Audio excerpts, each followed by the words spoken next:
At dinner, Arjun learned that Malhotra was the son of a retired lieutenant general who now sat on defense procurement boards, that he'd attended the National Defense Academy on legacy admission despite mediocre scores, and that his posting to this remote border was punishment for some scandal at his previous assignment that no one would discuss directly, but everyone referenced in whispers.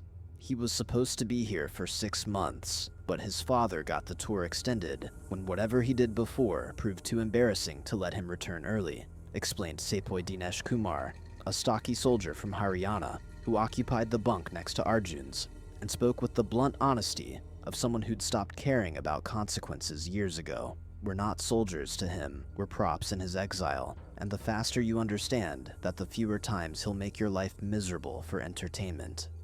The mess hall was warm with body heat and cooking oil, and Arjun ate slowly, savoring dal and rice that tasted like celebration compared to the meals he'd grown up eating. And he watched the dynamics of the post reveal themselves in who sat with whom, who spoke freely, and who stayed silent, the invisible hierarchies that governed military life as strictly as any regulation. Arjun's assigned duty was perimeter patrol, 12-hour shifts walking the northern boundary, where the border dissolved into unmarked wilderness, and the only certainty was that Pakistani positions watched from ridges the Indian Army couldn't quite reach.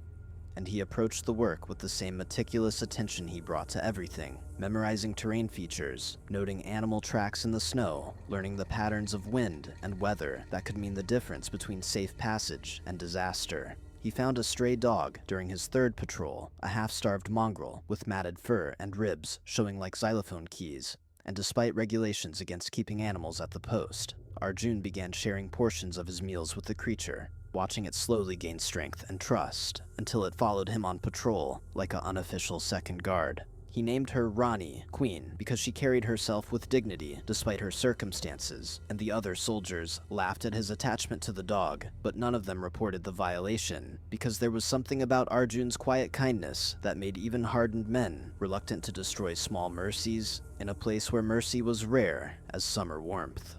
The first incident came on a January morning when temperatures had dropped to -15, and the world existed in shades of white and gray.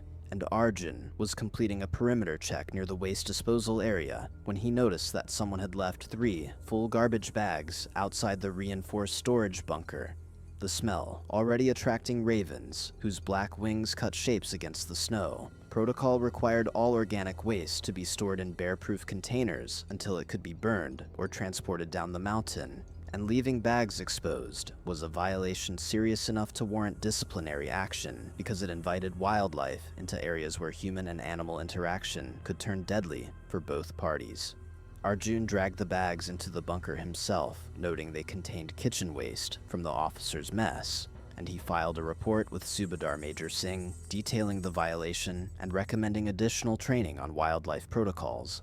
2 days later, Malhotra summoned him to the command office, where the captain sat behind a desk too large for the space, his expression carrying the particular irritation of someone whose routine had been interrupted by inconvenient reality.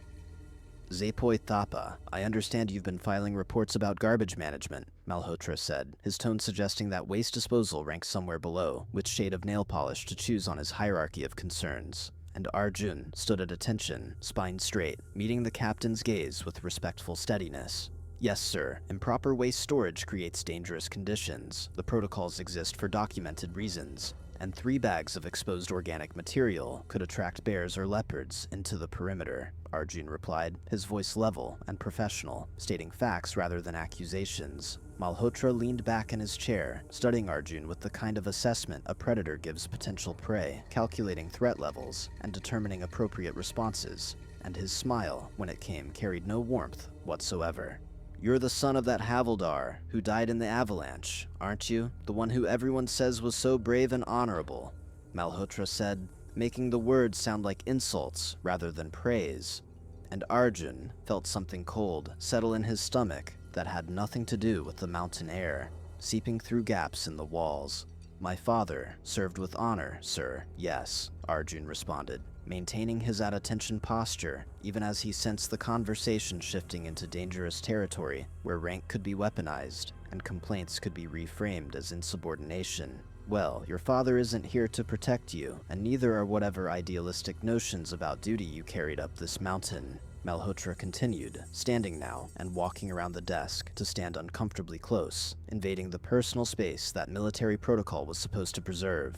This is my post, these are my men, and when I decide that waste storage protocols are less important than maintaining operational focus, you don't file reports that question my judgment. You say yes, sir, and move on. Do you understand me, Sepoy? The question wasn't really a question at all, but a test. And Arjun understood in that moment that his answer would determine whether his tour at Tengdar would be merely difficult or actively hostile. But he also understood that some principles couldn't be compromised, even when compromise offered easier paths. Sir, with respect, wildlife protocols are established by Army regulations, not individual discretion, and my oath is to those regulations, as well as to my commanding officers, Arjun said, knowing the words would cost him but unable to remain silent when silence meant endorsing dangerous negligence, and Malhotra's face colored with the kind of rage that comes from someone unaccustomed to being contradicted by people he considered beneath his station. You're dismissed, Sepoy Thapa, and you're now assigned to waste management duty for the next month in addition to your regular patrols. Perhaps intimate familiarity with garbage will help you understand the appropriate hierarchy of concerns, Malhotra said, his voice tight with controlled fury, and Arjun saluted crisply before leaving the office, his back straight and his face expressionless, even as he understood that he just made an enemy of the one officer at the post whose ego was fragile enough to weaponize rank against perceived slights. That night in the barracks, Dinesh shook his head in sympathetic disbelief when Arjun explained the new duty assignment, and the other soldiers who'd been listening from their bunks offered various forms of condolence and advice. You should have just let it go, man. Malhotra has been here 2 years, and in that time, he's made life hell for anyone who challenges him. And his father's connections mean complaints never go anywhere, even when they're legitimate, Dinesh said. But Sepoy Prakash, an older soldier from Kerala who rarely spoke, surprised everyone by disagreeing. The boy did right. Regulations exist for reasons, and officers who ignore safety protocols because they're inconvenient are the ones who get soldiers killed. I've seen it happen twice in 20 years of service, Prakash said, his voice carrying the weight of experience that silenced casual debate, and he looked at Arjun with something like approval in his weathered face. You keep doing your duty, Thapa, and document everything, because men like Malhotra always overreach eventually, and when they do, the evidence you've gathered becomes the rope they hang themselves with. The words offered cold comfort when Arjun was facing a month of handling garbage in sub-zero temperatures on top of his regular patrols. But they planted a seed in his mind about the value of documentation, about creating records that would outlast immediate conflicts, and speak truth to power when voices alone couldn't penetrate the armor of privilege and position. The waste management detail meant Arjun spent his off-duty hours sorting trash, ensuring proper storage, and making the twice-weekly trip to the burning pit 300 meters from the main post, where organic waste was incinerated under controlled conditions.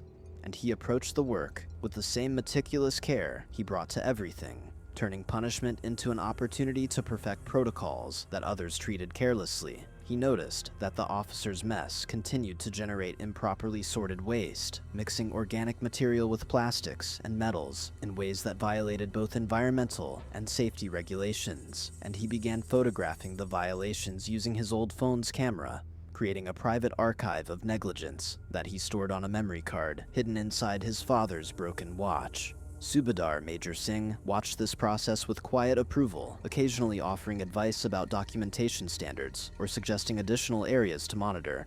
And Arjun began to understand that he wasn't alone in seeing Malhotra as a problem that required careful handling and patient collection of evidence. The military bureaucracy moves slowly, but it does move when presented with undeniable proof of regulatory violations, especially when those violations create documented safety risks, Singh told him during one conversation, and the older man's eyes held knowledge of how power structures actually functioned versus how they were supposed to function.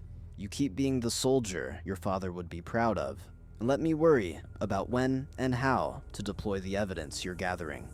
But Malhotra wasn't finished with Arjun, not by a margin measured in months or mercy, and the captain's escalating attention would transform an already hostile situation into something that crossed lines from professional conflict into personal vendetta. Though at that moment, on a February evening, when Arjun was returning from the burning pit with Rani trotting beside him, he couldn't have predicted how completely his life was about to change, or how much pain the universe would require him to endure before justice could be served. The sunset painted the snow in shades of orange and pink that seemed to promise gentler days ahead, and Arjun paused to appreciate the beauty of mountains that cared nothing for human dramas, their peaks eternal and indifferent. And for just a moment, he allowed himself to imagine that his tour might pass without further incident, that Malhotra might find other targets for his petty tyrannies, that the next 16 months might be survivable if not pleasant. How wrong he was, and how thoroughly the mountains would teach him that hope untempered by preparation was just another word for vulnerability waiting to be exploited. Malhotra's campaign against Arjun began with small cruelties designed to undermine, without providing grounds for formal complaint. The kind of harassment that lived in the gray areas of military discipline, where an officer's discretion was broad enough to encompass vindictiveness if applied with sufficient subtlety. And the captain proved himself a master of weaponizing authority in ways that left no obvious fingerprints. Arjun found himself assigned to every undesirable duty the post offered, from latrine cleaning to solo patrols during the worst weather. His leave requests denied for vague reasons about operational necessity, while soldiers with less seniority enjoyed regular time off. His name somehow always at the top of lists when volunteers were needed for work, details that extended well beyond scheduled shifts. The other soldiers watched this persecution with varying degrees of sympathy and relief that they weren't the targets, human nature being what it was, in environments where survival meant not attracting hostile attention, and Arjun accepted each new burden without complaint or protest, fulfilling every duty with the same meticulous attention, regardless of how menial or miserable the task. The officers' mess at Tengdar occupied a converted storage building that someone had attempted to make welcoming through the addition of a kerosene heater and furniture salvaged from previous postings. And it was there that Malhotra held court most evenings, presiding over meals with the other officers who'd been assigned to this remote border posting through various combinations of punishment, bad luck, or early career positioning. Lieutenant Ashwin Reddy, fresh from academy and still naive enough to believe that regulations mattered more than connections, initially tried to moderate Malhotra's treatment of Arjun, suggesting that perhaps the sepoy had simply been following proper protocol when he filed the waste storage report. But he quickly learned that contradicting the captain meant social exile and professional obstacles. His suggestions met with cold silence or mocking laughter until he stopped offering them. The third officer, Captain Suresh Iyer, was a quiet man counting days until retirement and transferred to some training position where the mountains wouldn't hurt his arthritis quite so badly, and he'd perfected the art of being present without participating, eating his meals quickly, and retreating to his quarters before conversations turned to topics that might require him to take moral stands he'd long ago decided weren't worth the professional cost. It was during one of these dinners that Malhotra conceived the entertainment that would eventually lead to catastrophe, though in that moment it seemed merely cruel rather than catastrophic, a game designed to humiliate rather than to harm, though the line between those categories would prove thinner than anyone realized. "I've been thinking about that dog Sepoy Thapa keeps feeding," Malhotra announced to the assembled officers, his voice carrying the false casualness of someone introducing a topic they'd been planning to raise for days. And Reddy looked up from his plate with immediate concern, while Iyer suddenly became very interested in his rice. "Regulations clearly prohibit keeping animals at the post, but I've allowed this violation to continue because the men seem to enjoy having the creature around. However, I think it's time we establish proper boundaries about the relationship between soldiers and animals in this environment." Malhotra paused to let his words register, enjoying the theatrical aspects of revelation, his education at expensive schools having taught him how to command attention, if not respect. "I'm implementing a new protocol. The dog will be fed only by designated personnel on a schedule I approve, and Sepoy Thapa is specifically forbidden from interacting with the animal for the next 3 months. Violation of this order will result in the dog being removed from the post permanently."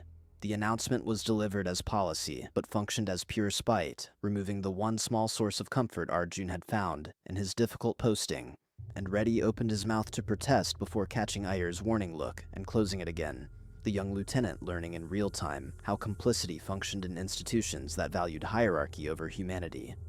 Arjun learned about the new policy the next morning when Subedar Major Singh called him to the administrative office, the older man's face tight with barely controlled anger as he explained the captain's orders, and Arjun listened without visible reaction, though his hands clenched briefly before he consciously relaxed them.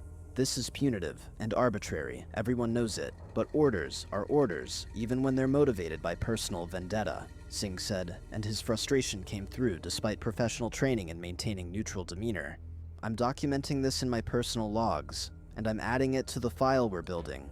But in the meantime, you need to comply fully, because Malhotra is looking for any excuse to escalate, and right now, the evidence isn't quite strong enough to take to regional command. Arjun nodded his understanding, accepting that justice delayed might still be justice eventually, while immediate resistance would only worsen his situation, and he spent that day and the ones following avoiding the dog, who couldn't understand why her friend had suddenly started ignoring her, watching from a distance as other soldiers fed Rani on the schedule Malhotra had established. The captain himself never going near the animal, but clearly taking pleasure in having removed this small comfort from Arjun's daily life.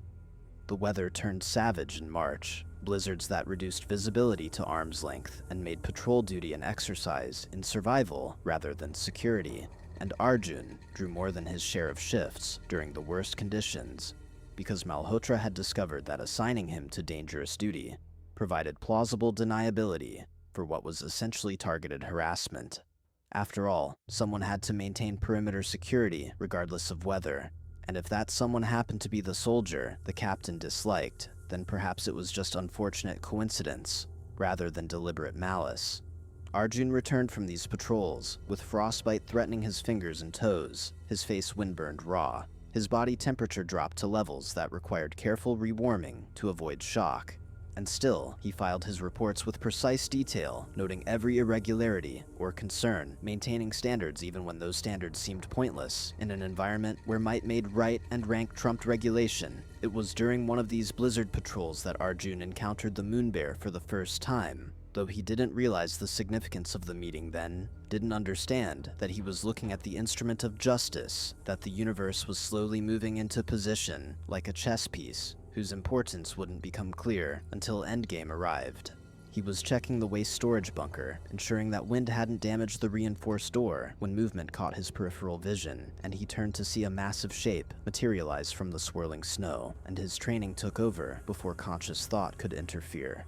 His body freezing in place rather than running, his breathing slowing to reduce perceived threat, his eyes dropping to avoid direct challenge while still tracking the creature's position. The bear was enormous, easily 200 kilograms of muscle and claw, its black fur frosted with ice crystals that caught what little light penetrated the storm, and the distinctive white crescent marking its chest seemed to glow against the dark fur like a moon rising in a night sky. They regarded each other for perhaps 30 seconds that felt like geological ages, predator and prey existing in temporary balance, and then the bear turned and melted back into the snow with surprising silence for something so large, leaving Arjun standing alone with his heart hammering and his hands shaking from adrenaline rather than cold. He filed a wildlife encounter report as regulations required, noting the bear's size and location, recommending increased attention to waste management and food storage, suggesting that personnel be reminded of proper protocols for bear encounters given the confirmed presence of a large adult in the immediate area.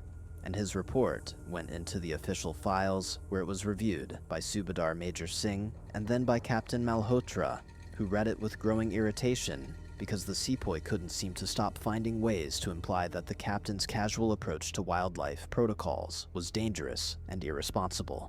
This obsession with bears and waste management is becoming tiresome, Malhotra complained to Lieutenant Reddy, who'd been unfortunate enough to be in the office when the captain read Arjun's report. And the younger officer made appropriate noises of agreement, while privately thinking that the sepoy had a point, and that ignoring safety protocols in bear country seemed like exactly the kind of arrogant stupidity that got people killed. "I want Sepoy Thapa reassigned from patrol duty to food service. Let him see how much he enjoys following protocols when he's the one responsible for implementing them every single day." Malhotra continued, and Reddy dutifully processed the reassignment order while filing his own private report to Regional Command, expressing concern about what appeared to be personality-driven personnel management rather than operationally sound duty assignments. His complaint, one of several that were slowly accumulating in files that would eventually matter, even if they seemed futile in the moment. Food service at a border post meant rising at 4 in the morning to begin preparing breakfast for soldiers who'd been on night patrol, meant cooking 3 meals a day in conditions that would have violated every health code ever written if military operations were subject to civilian regulations, meant managing inventory and dealing with supply shortages, and trying to make dal and rice interesting enough that men who'd been eating the same meals for months didn't completely lose morale. And Arjun approached this new duty the same way he approached everything, learning the work thoroughly and executing it with precision that surprised the permanent kitchen staff, who'd expected a patrol soldier to be useless in their domain. He memorized recipes, mastered the temperamental kerosene stoves, learned which spice combinations could transform basic ingredients into something worth eating. And within 2 weeks, the food quality at the post had noticeably improved because Arjun couldn't do anything halfway even when the work was intended as punishment. The other soldiers began complimenting meals, morale lifted fractionally, and Malhotra found himself in the frustrating position of having inflicted a punishment that inadvertently improved conditions for everyone. His attempt to humiliate Arjun having backfired in ways that made the captain look petty and the sepoy look capable. This development did not improve Malhotra's mood or moderate his vendetta, and if anything, it intensified his focus on finding ways to break Arjun's spirit through methods that couldn't be easily documented or reported. The captain, having learned that direct confrontations left paper trails while social manipulation and psychological pressure operated in spaces where regulations offered little protection, he began a whisper campaign among the officers and senior enlisted men, suggesting that Arjun was arrogant despite his low rank, that his father's reputation was overblown, that his insistence on following protocols revealed inflexibility rather than integrity, and these whispers found fertile ground among some soldiers who resented anyone who seemed to be claiming moral high ground, even if that person was simply doing their job correctly. Factions formed in the way they always do when leadership permits division. Some soldiers siding with Malhotra because alignment with power offered advantages or at least protection, others quietly supporting Arjun but unwilling to make that support visible, and a few, like Dinesh and Prakash, who openly defended him despite the professional risks because they recognized that allowing good soldiers to be destroyed without resistance corroded the foundations of discipline and honor that military service was supposed to embody. The breaking point came in April, when the snow had begun to melt and the passes were opening, and the world briefly seemed less hostile than it had during the winter months. And Arjun was walking between the kitchen and storage shed carrying supplies when he saw Rani lying in the dirt outside the barracks. And even from a distance, he could tell something was wrong from the way the dog was positioned, her legs at an unnatural angle, her breathing shallow and labored. He dropped the supplies and ran, despite Malhotra's order prohibiting contact, training and compassion overriding whatever consequences might follow. And when he reached the dog, he found her barely conscious, her muzzle covered in vomit, her pupils dilated, all the classic signs of poisoning that he'd learned to recognize from wilderness survival training. Someone had left out food laced with something toxic, whether intentionally targeting the dog or carelessly discarding spoiled meat, he couldn't immediately determine, and his hands moved with battlefield efficiency as he induced additional vomiting, cleared her airway, tried to stabilize her condition enough that she might survive long enough for him to get her to the post's limited medical facilities. Soldiers gathered to watch, their faces reflecting various combinations of concern and calculation, as they witnessed Arjun directly violating Malhotra's order while trying to save the animal's life, and someone must have run to inform the captain, because Malhotra appeared within minutes, his face flushed with what might have been anger or triumph or some toxic combination of both. "Sepoy Thapa, step away from that animal immediately," Malhotra ordered, his voice carrying across the compound, and Arjun looked up from where he knelt in the dirt, cradling the dying dog. his uniform soiled with vomit and mud, his face showing the kind of raw emotion that usually stayed carefully hidden behind military discipline. "Sir, the dog has been poisoned. She needs immediate treatment. Please let me take her to the medical station," Arjun said, hearing the desperation in his own voice and hating it but unable to maintain professional detachment when a creature who'd shown him nothing but loyalty was suffering. "I gave you a direct order 3 months ago prohibiting contact with this animal. You've chosen to violate that order in front of multiple witnesses, and now you'll face the consequences of that insubordination," Malhotra replied, his tone suggesting satisfaction rather than regret, as if this moment was exactly what he'd been engineering through months of increasing pressure. "The dog is military property that you are forbidden from handling. You will return to your duties immediately, and I will convene a disciplinary hearing to address your defiance of lawful orders." Arjun didn't move, continuing to hold Rani while her breathing became increasingly irregular, and the moment stretched into something electric with potential violence, as every soldier present recognized they were witnessing a confrontation that went beyond regulation violations into territory where fundamental questions about humanity and authority collided with no clear winner predetermined. Subedar Major Singh arrived then, his presence interrupting the standoff before it could explode into something irretrievable, and the older man assessed the situation with the speed of someone who'd spent 30 years managing crises. "Captain Malhotra, permission to take the animal to the medical station. Military property should be protected regardless of current disciplinary issues, and allowing it to die needlessly would reflect poorly on post-management," Singh said, his words carefully framed as supporting Malhotra's authority, while actually creating a path for Arjun to receive help for the dog, and the captain couldn't refuse, without appearing needlessly cruel in front of the assembled men. "Fine, but Sepoy Thapa is confined to barracks pending disciplinary review, and I want a full investigation into how this animal was poisoned. Given his obsession with it, he's the logical suspect for an attention-seeking incident," Malhotra said, his accusation absurd enough that several soldiers gasped audibly. The suggestion that Arjun would poison his own dog purely to violate orders being so transparently vindictive that even those sympathetic to the captain recognized it as beyond reasonable. The post's doctor, a tired lieutenant named Kapoor, who'd seen too many preventable injuries from commanders who valued pride over safety, worked for 2 hours trying to save Rani, but the poison had done too much damage and the dog died just before sunset, her body finally giving up the fight while Arjun sat confined to barracks and blamed himself for every decision that had led to this moment. Singh came to inform him personally, the Subedar Major's face showing genuine sorrow as he delivered the news, and Arjun received it in silence, his expression locked down tight because showing emotion would be interpreted as weakness, and weakness would be used against him in the disciplinary process that Malhotra was preparing with evident glee. "The investigation is a formality designed to humiliate you. Everyone knows you didn't poison that dog, but Malhotra has enough connections that the hearing will proceed, regardless of how transparently unjust it is," Singh explained, sitting on the edge of the bunk next to Arjun in the empty barracks, the other soldiers having been ordered to remain on duty to prevent any coordination of testimony. "I've sent detailed reports to Regional Command documenting the pattern of harassment, the wildlife protocol violations, the arbitrary duty assignments, all of it, but bureaucracy moves slowly, and in the meantime, you need to prepare for the hearing by assuming Malhotra will use it to end your military career if possible." The words should have devastated Arjun, should have broken through the careful control he'd maintained for months.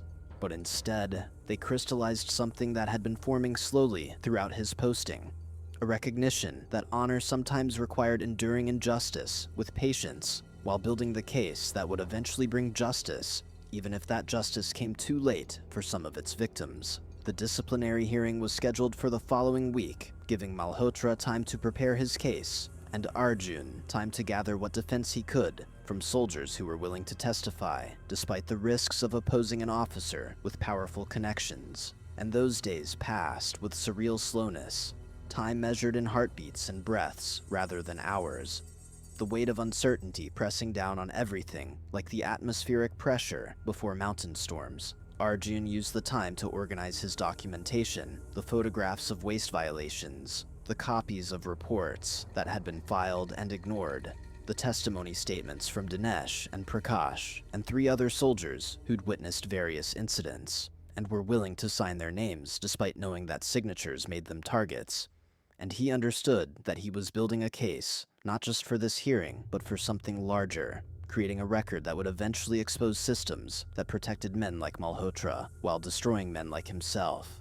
What would you have done in his position, faced with institutional power arrayed against individual integrity, knowing that fighting might cost everything, but acquiescing would cost something even more fundamental? But the universe had its own timeline for justice, and the hearing that Malhotra had prepared so carefully would never take place because nature doesn't care about human schedules or bureaucratic procedures, and the moon bear that Arjun had encountered months earlier was about to make an appearance that would transform every calculation and shift every power dynamic in ways that no one could have predicted.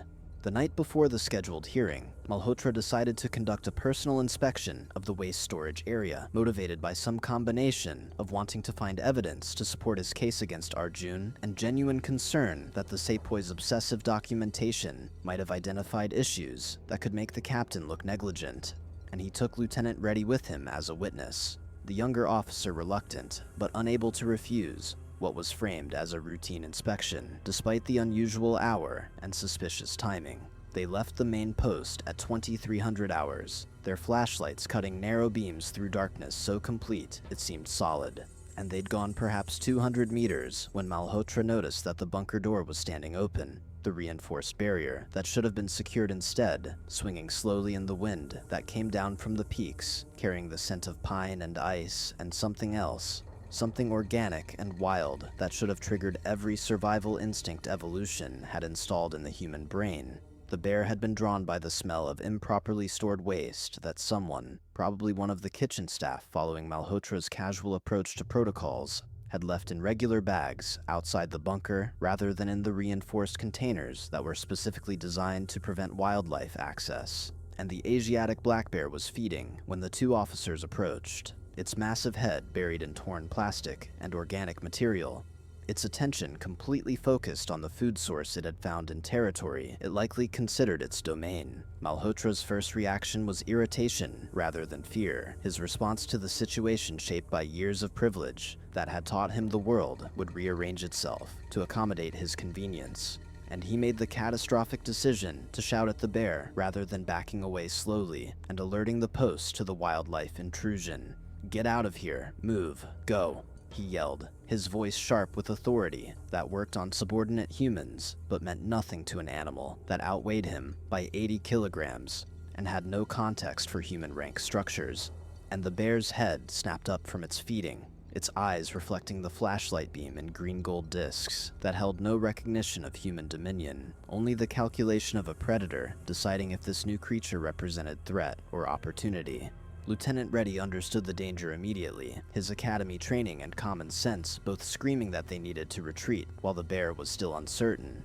But Malhotra had already pulled his service pistol, the weapon looking suddenly very small compared to the mass of muscle and claw standing less than 10 meters away, and the captain was raising the gun to fire when the bear charged, covering the distance between them with terrifying speed for something so large, its roar filling the night with sound that bypassed rational thought and triggered pure primal terror. Reddy dove sideways, his body moving on instinct, and the bear focused on the greater threat, the human who'd shown aggression, and Malhotra managed to fire twice before the animal was on him, his shots going wide in panic, the impacts against thick fur and fat doing nothing to slow the charge. The first blow from the bear's paw sent Malhotra sprawling backward, his flashlight flying in an arc that briefly illuminated the scene in rotating shadows. And then the bear was on top of him, its weight pinning him to the frozen ground, while claws and teeth did their terrible work. And Reddy was screaming into his radio, calling for help that would come too late to prevent the injuries, but fast enough to save Malhotra's life. The gunshots and radio call brought soldiers running from the post, and Arjun was among them, despite his confinement status, because emergencies suspended normal protocols, and every available person responded to calls for help. And he arrived to find chaos, illuminated by multiple flashlights, the bear having retreated at the approach of many humans with their noise and lights and guns. Malhotra lying in the bloody snow with his face destroyed and his right eye gone, and his screaming having faded to whimpering sounds that suggested shock had set in. Lieutenant Reddy trying to apply pressure to wounds that were too extensive for basic first aid to address effectively. Arjun's training took over, the wilderness survival courses and medical instruction that had seemed theoretical becoming desperately practical, and he helped stabilize Malhotra enough that he could be transported down the mountain in the pre-dawn hours by helicopter medevac, the captain's destroyed face, a testament to what happened when human arrogance met animal indifference in an environment where regulations existed precisely because the consequences of ignoring them could be measured in shattered bones and torn flesh and eyes that would never see again. The investigation that followed was swift and thorough because the military doesn't like bear attacks on its officers, and higher command needed to understand how protocols had failed so spectacularly. And what they found was everything Arjun had been documenting for months: the pattern of waste storage violations, the casual disregard for wildlife management procedures, the multiple reports that had been filed and ignored because the captain had decided his convenience mattered more than safety regulations written in the blood of previous incidents. Subedar Major Singh's reports provided context showing that Malhotra had been repeatedly warned about the risks his approach created, and Lieutenant Reddy's testimony confirmed that the captain had been conducting an inspection to find evidence for a trumped-up disciplinary case, rather than out of genuine concern for proper protocols. And suddenly, the narrative of a tragic accident transformed into something more complicated. A story about how institutional failures to hold privileged officers accountable had created conditions where disaster became inevitable rather than merely possible. The disciplinary hearing against Arjun was cancelled immediately, the charges withdrawn with apologies from regional command and quiet suggestions that he might want to transfer to a different posting, where his reputation wouldn't be colored by association with the incident. But Arjun surprised everyone by requesting to remain at Tungdar, his reasoning being that the post needed soldiers who understood why protocols mattered, and who would enforce them regardless of resistance from officers who valued convenience over safety. His request was granted, and he continued his service, while Malhotra underwent multiple reconstructive surgeries in Delhi hospitals, where his father's connections ensured the best care available. Even as they couldn't restore what the bear had taken, the captain's face rebuilt through techniques that were marvels of modern medicine, but would never quite look natural. His missing eye replaced with a prosthetic that moved but didn't see. His military career effectively ended because the physical and psychological trauma of the attack had destroyed his ability to function in command positions, even if regulations would have permitted his continued service. The official inquiry's final report was damning in its restraint, documenting systematic failures in wildlife protocol enforcement, and noting that Captain Malhotra's leadership style had created an environment where safety concerns were subordinated to personal convenience, and valid reports from enlisted personnel were dismissed based on rank rather than evaluated on merit. And the report recommended comprehensive policy changes and suggested that officers who'd been aware of the protocol violations but failed to intervene should face career consequences for their complicity. Lieutenant Reddy received a reprimand for not taking action earlier, despite witnessing the deteriorating situation. His punishment light compared to what Malhotra faced, but still significant enough to mark his service record and slow his career advancement. The message being that witnessing injustice without attempting intervention made one complicit in whatever disasters eventually resulted. Captain Iyer was quietly transferred to a training position and denied the promotion he'd been expecting. His last years before retirement spent teaching new officers about the importance of accountability and the dangers of choosing comfort over duty. His presence in classrooms a living reminder that moral cowardice had professional consequences even if they came slowly. Arjun remained at Tungdar for the duration of his posting, and in the months after the attack, he watched the post transform as new leadership implemented the kinds of rigorous safety protocols that should have been standard all along. Waste management became a priority rather than an afterthought. Wildlife encounter training was conducted monthly instead of annually, and the culture shifted from one where questioning officers was seen as insubordination to one where raising valid safety concerns was recognized as core to military discipline rather than a challenge to it. He never took pleasure in what had happened to Malhotra, never celebrated the terrible injuries that had ended the captain's torment of him, because taking joy in suffering would have made him the kind of person he'd been fighting against throughout the ordeal. But he did feel something like grim satisfaction in knowing that the accountability he'd been seeking through documentation and proper channels had finally arrived, even if it took disaster to force institutional change. The bear was never found despite efforts to track and relocate it, the animal having presumably returned to whatever territory it occupied in the unmarked wilderness, where borders were human constructs that meant nothing to creatures who'd lived in these mountains for millennia. And Arjun sometimes wondered if the same animal still roamed the peaks above the post, a force of nature indifferent to the human dramas it had inadvertently resolved through the simple act of defending its food source and responding to perceived threat with the only tools evolution had given it. He thought about the dog sometimes, about Ronnie, who'd shown him loyalty and companionship during the worst period of his posting, and he wished she'd survived to see the changes that her death had helped catalyze, though he understood that grief wasn't rational, and causation was often more complex than simple narratives suggested. He'd done what he could to honor her memory by ensuring the post maintained proper waste protocols that would prevent other animals from being drawn into dangerous contact with humans. And perhaps that was justice of a sort, even if it came too late for the victim, whose death had finally forced action. Subedar Major Singh retired 6 months after the incident, his last act at Tangdhar being to recommend Arjun for promotion and commendation, based on his sustained excellence under adverse conditions, and his refusal to compromise principles despite significant personal cost. And the older man's letter of recommendation detailed how the young sepoy had embodied everything the military claimed to value about discipline, integrity, and placing duty above personal comfort. "You're going to have a distinguished career if you don't let cynicism corrupt you," Singh told Arjun during their final conversation, before the Subedar Major departed for his retirement posting. And the older man's voice carried the weight of someone who'd seen too many good soldiers ground down by systems that claimed to reward merit while actually rewarding compliance. "Remember that the regulations you fought to enforce aren't arbitrary bureaucratic nonsense. They're protocols written in blood by people who learned the hard way that corners cut in the name of efficiency eventually collapse into graves. And your willingness to risk your career to maintain those standards saved lives, even if the people whose lives you saved will never acknowledge the debt."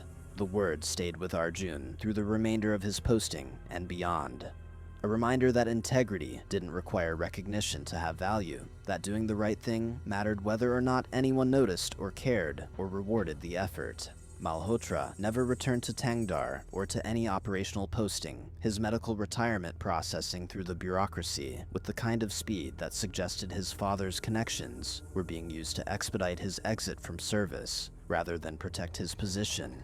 And the last Arjun heard, the former captain was working in some corporate security position where his family name and military background mattered more than his actual capabilities or his history of negligent leadership. Sometimes Arjun wondered if Malhotra understood the lessons his ordeal should have taught, whether the man who'd worn his privilege like armor had learned anything from having that armor stripped away by an animal that didn't care about family connections or academy credentials or the authority that rank could convey in human hierarchies. But mostly, Arjun stopped thinking about his former tormentor, because holding grudges required emotional energy better spent on living well rather than dwelling on the destruction of those who tried to destroy him. The promotion came through before Arjun's tour ended, elevating him to Lance Nayak and assigning him to a training position where he could share the lessons he'd learned about maintaining standards under pressure and refusing to compromise safety for convenience.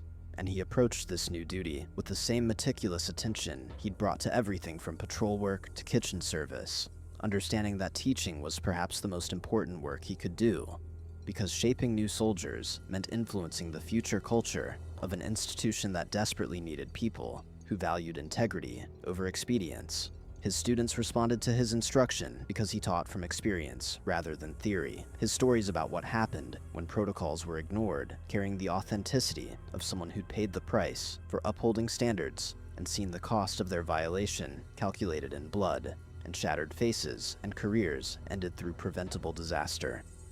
Years later, after he'd left Tangdhar and moved through various postings, after he'd earned additional promotions through sustained excellence, and maintained the standards his father would have recognized, Arjun received a letter from Lieutenant Reddy, now Captain Reddy, who transferred to a different unit after his reprimand, but had continued his career with a newfound commitment to actually living the values the military claimed to embody. The The letter apologized for not doing more to stop Malhotra's harassment, acknowledged that witnessing injustice without acting made one complicit in its perpetuation, and thanked Arjun for showing through his example that principles mattered more than career advancement or the approval of superior officers. And the captain's words carried the weight of someone who'd learned important lessons at great cost and was trying to ensure those lessons weren't wasted. I teach my soldiers now that rank doesn't exempt anyone from accountability, that regulations exist for reasons that become tragically clear when they're ignored, and that the courage to speak up about problems is more valuable than the convenience of staying silent. Reddy wrote, and Arjun read the letter in his quarters at whatever post he was currently assigned, and felt something like hope that institutions could change when enough individuals insisted they must.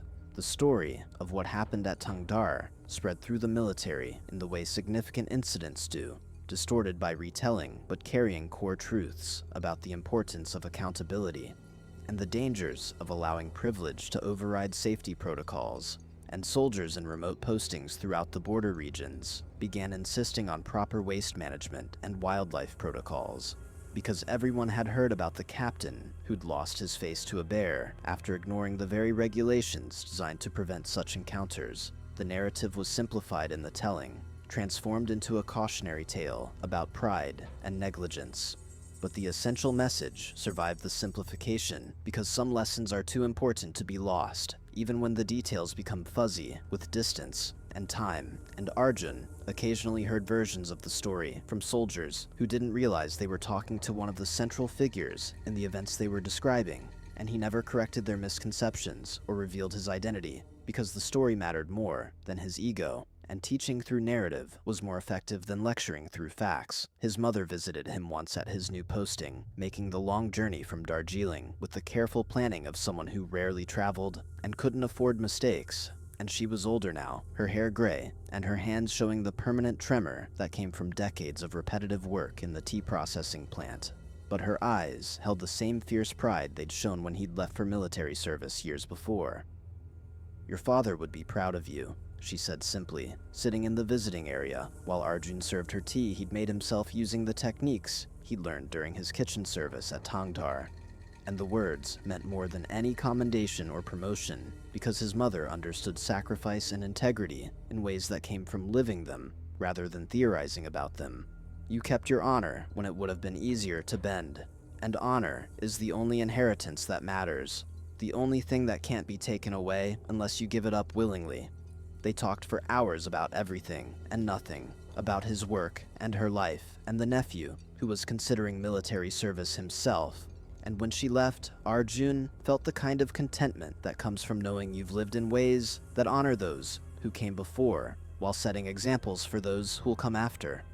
The question people should ask themselves when they hear this story isn't whether Malhotra got what he deserved, because justice is more complicated than simple revenge. And suffering doesn't erase the harm someone caused, even if it provides the kind of poetic symmetry that narratives crave. The real question is what systems we build to prevent situations where negligence and abuse can continue until disaster forces change, because waiting for bears to enforce safety protocols is a terrible strategy for organizational health, even when it occasionally produces results that human accountability should have delivered much earlier. Think about the workplaces you've been in, the bosses who abused authority, the systems that protected the wrong people while punishing those who tried to maintain standards. And ask yourself what role you played in either enabling or challenging those dynamics, whether your silence made you complicit or your voice made you vulnerable, and whether the institutions you're part of would learn from an incident like Arjun's or would simply close ranks and continue their patterns until the next disaster forced temporary reforms that would fade once attention moved elsewhere. Share this story with people who need reminding that privilege doesn't grant immunity from consequences, even when it delays them, that regulations written in blood should be followed regardless of how inconvenient they seem, that the courage to maintain standards when everyone else is cutting corners is the kind of strength that actually matters, and that sometimes justice comes from unexpected directions with teeth and claws, and an indifference to human hierarchies that should teach us humility if we're capable of learning. Like this video if you believe that accountability matters regardless of rank, Subscribe to hear more stories about how integrity eventually triumphs over corruption, even when the path is longer and harder than we wish it would be. And comment below with your own experiences of maintaining principles in hostile environments, because collective sharing of these stories creates culture change that individual resistance alone cannot achieve.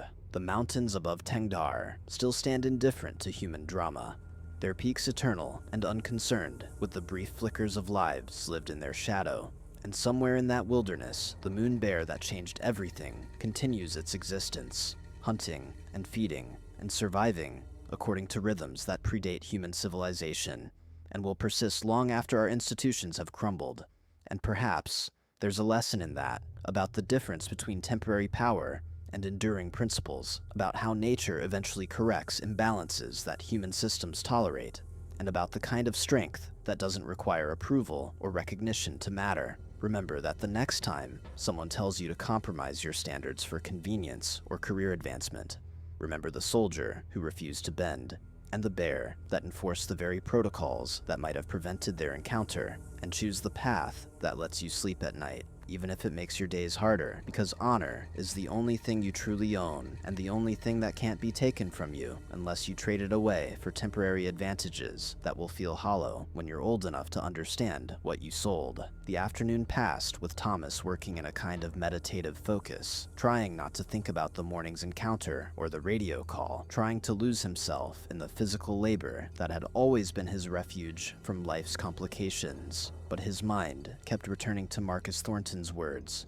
to the casual cruelty in them, to the implicit threat about development that could destroy this place Thomas loved. And he felt a growing unease that had nothing to do with bears or weather, and everything to do with the understanding that something larger than a personal conflict was brewing. He finished the bridge work by 3:30, testing each repair with his full weight, satisfied that the structure would hold through summer tourist traffic and fall storms and the brutal freeze of winter. And he was packing his tools when he heard voices again, male voices raised in what sounded like argument or excitement, coming from somewhere up the trail beyond the river.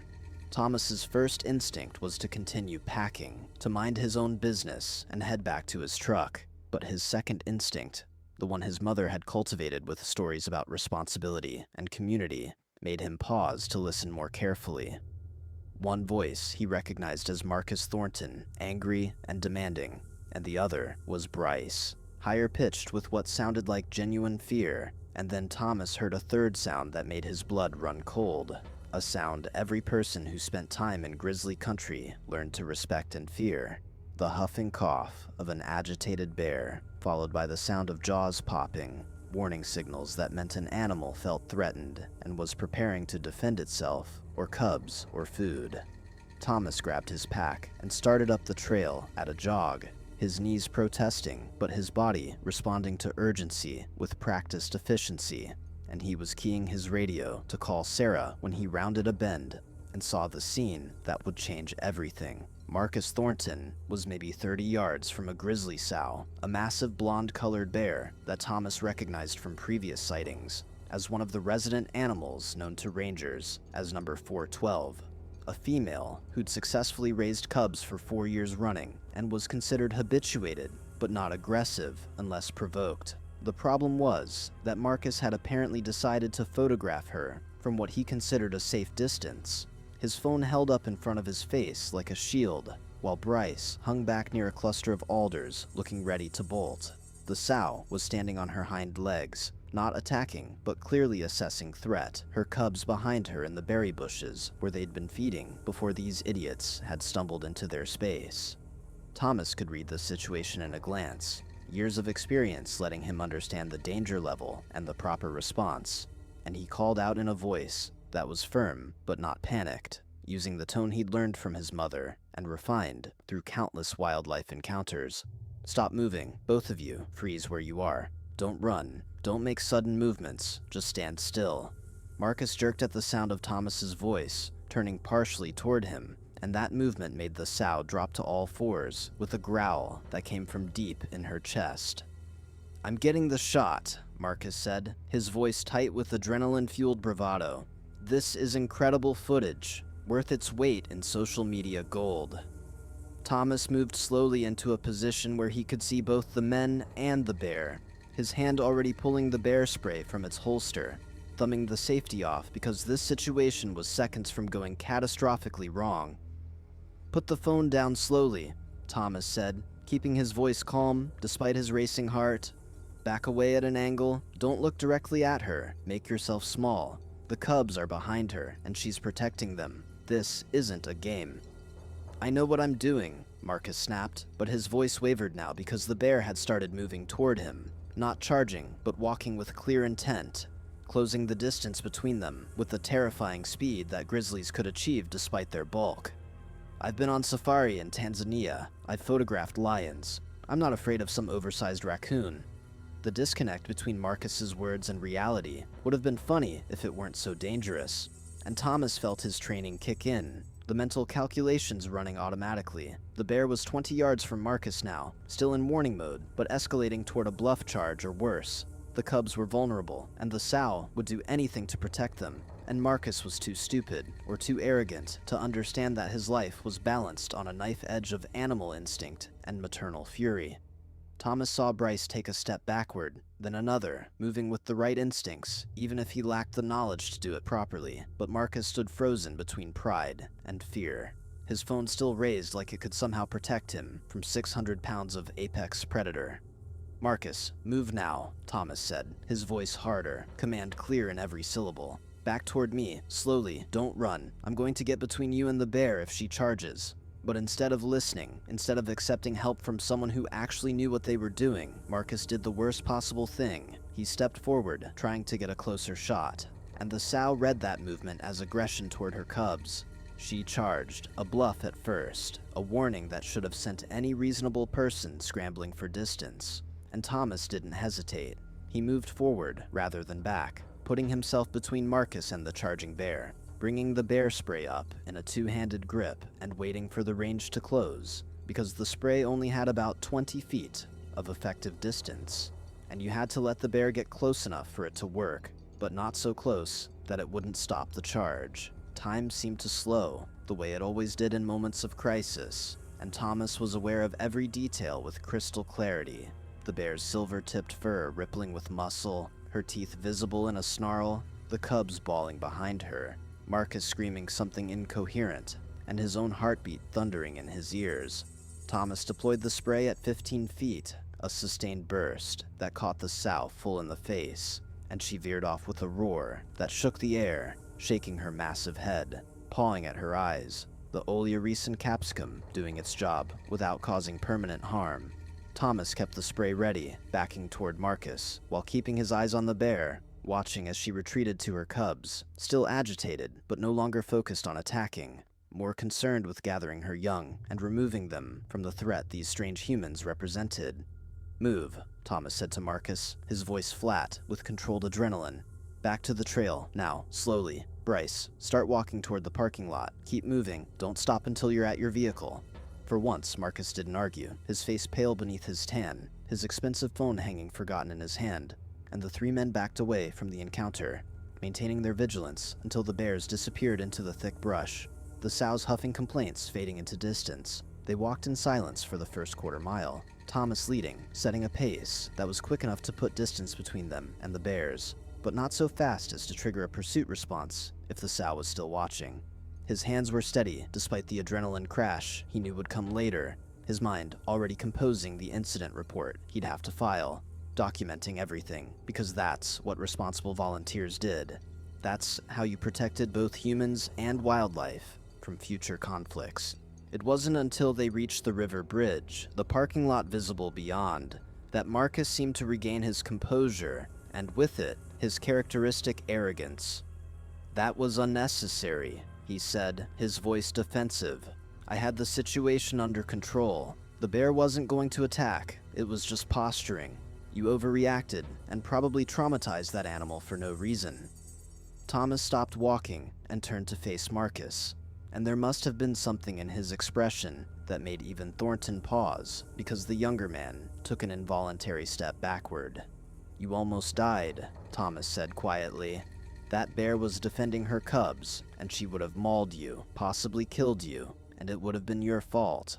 then Fish and Wildlife would have had to kill her, and probably the cubs too, because a bear that attacks a human can't be allowed to remain in an area with visitors. Your stupidity and arrogance almost cost 3 animals their lives. Marcus's face flushed red, anger replacing fear, and Thomas could see the moment when the younger man's ego reasserted itself, when he rewrote the narrative in his mind to cast himself as victim rather than fool. "Don't lecture me about wildlife management," Marcus snapped. "My family has been developing Alaskan resources for 3 generations.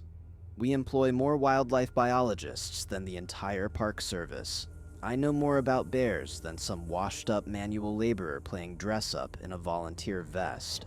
Thomas felt the insult land but didn't react, just held Marcus's gaze with that same steady calm that infuriated people who needed emotional responses to feel powerful. "I'm filing a formal complaint," Marcus continued, gaining momentum as his companion Bryce nodded supportive agreement. "Volunteer harassment, unnecessary use of deterrents, hostile behavior, the whole thing. You assaulted that bear when it wasn't necessary, and you endangered us in the process. My lawyers are going to have a field day with this."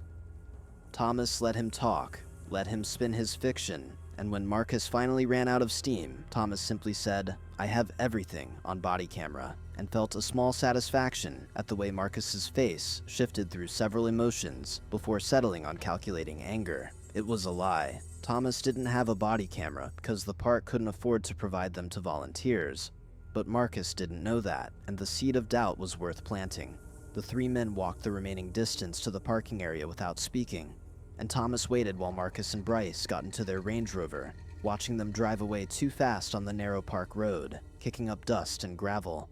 Only when they were out of sight did Thomas lean against his truck and allow himself to shake, delayed reaction flooding through his system, his hands trembling as he pulled out his radio to report the incident to Sarah Chen before Marcus's version could become the official record. That evening, Thomas sat at his small kitchen table while Maya made dinner, the cabin filled with the smell of frying fish and rice, and he told her about the day's events, watching her face shift through concern and anger and pride. "Dad, you saved his life," she said, setting a plate in front of him with more food than he usually ate because she worried about his weight. "He should be thanking you, not threatening you." Thomas picked at his dinner, appetite gone, but eating because she'd made it and he wouldn't hurt her feelings. "Men like that don't thank people like us," he said quietly. "They see the world differently. We're not people to them. We're obstacles or tools. And when we don't behave the way they expect, they get angry." Maya sat across from him, her own dinner forgotten, and Thomas saw the same expression she'd worn as a child when trying to solve a problem that seemed too big. That same determined focus that had gotten her through calculus and organic chemistry and every other challenge she'd faced. "What are you going to do?" she asked, and Thomas smiled despite his worry because she'd said, "You not we," respecting his independence, even while clearly wanting to help. "I'll file my report, tell the truth, and let the system work," he said, though neither of them really believed that last part. They'd both seen too many times how the system worked differently, depending on who you were, how much money you had, what color your skin was. The phone rang during dinner, an old landline that mostly received calls from telemarketers or wrong numbers, and Thomas almost didn't answer until he saw Sarah Chen's name on the caller ID. Her voice was tight when he picked up, controlled, but clearly upset. "Thomas, I wanted to call you before you heard it somewhere else. Marcus Thornton filed a formal complaint this afternoon, and he brought his lawyer with him to the regional director's office. They're claiming you endangered them by escalating the bear encounter unnecessarily, that you were hostile and aggressive from your first meeting this morning, and they're saying your behavior is part of a pattern of harassment toward developers and business interests in the park." Thomas closed his eyes, feeling Maya's hand find his shoulder, her grip tight and reassuring. They've got security camera footage from the parking area that shows part of this morning's encounter, and they're using it to support their narrative. The director is scared, Thomas. The Thorntons are threatening to pull funding from multiple projects, and they're talking to their congressional representatives about oversight investigations. "I'm so sorry, but you're being placed on administrative leave pending a full investigation. You can't come back to the park until this is resolved. The words hit like physical blows, each one precise and devastating, and Thomas felt something break inside his chest. Not his heart, exactly, but something close to it, the part of him that had believed that doing the right thing mattered, that integrity counted for something. "I understand," he heard himself say, his voice hollow. "Thank you for telling me, Sarah. I appreciate everything you've done."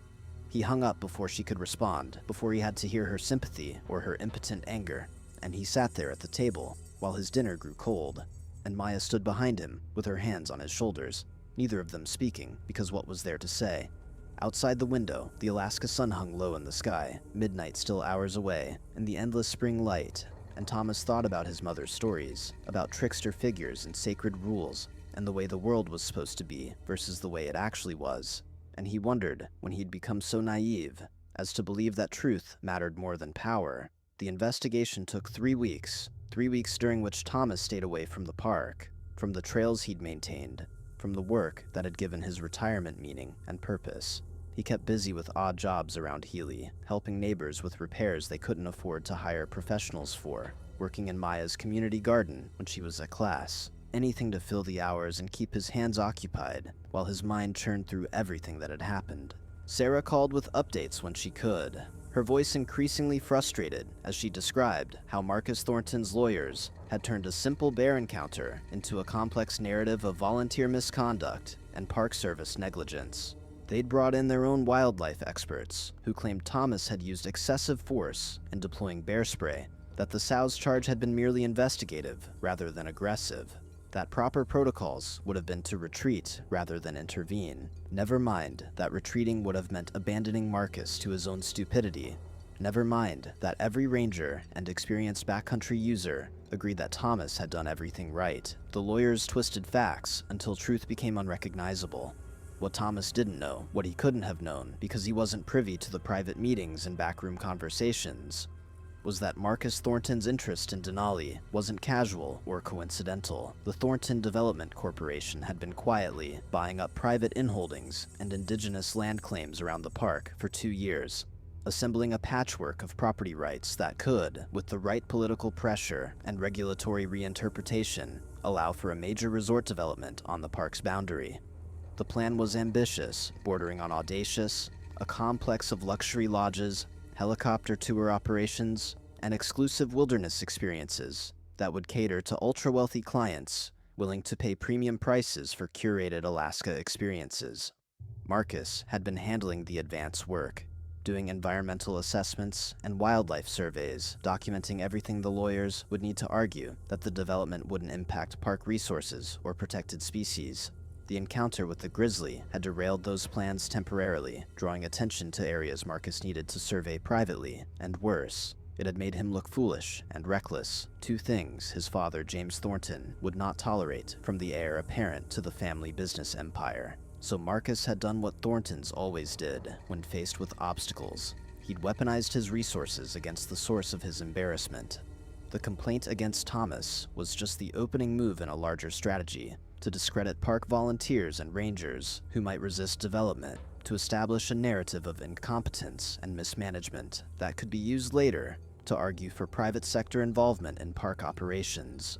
Marcus had found a lever in Thomas Whitehorse, a target without resources or powerful connections, someone who could be ground down and made an example of without consequence, and he'd started pushing that lever with all the weight his family's wealth and influence could muster. Within days of the initial complaint, articles started appearing in Alaskan newspapers and industry publications, opinion pieces questioning volunteer competency and Park Service oversight, all carefully sourced from anonymous experts and Thornton-funded think tanks.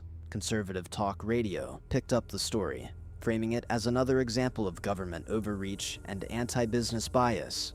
And suddenly Thomas's name was being discussed by people who'd never met him, his character dissected by strangers who'd already decided he was guilty of whatever sins fit their narrative. Maya tried to shield her father from the worst of it, but Thomas insisted on reading everything, on understanding what they were saying about him, and each article felt like a small violence, a theft of his dignity and reputation.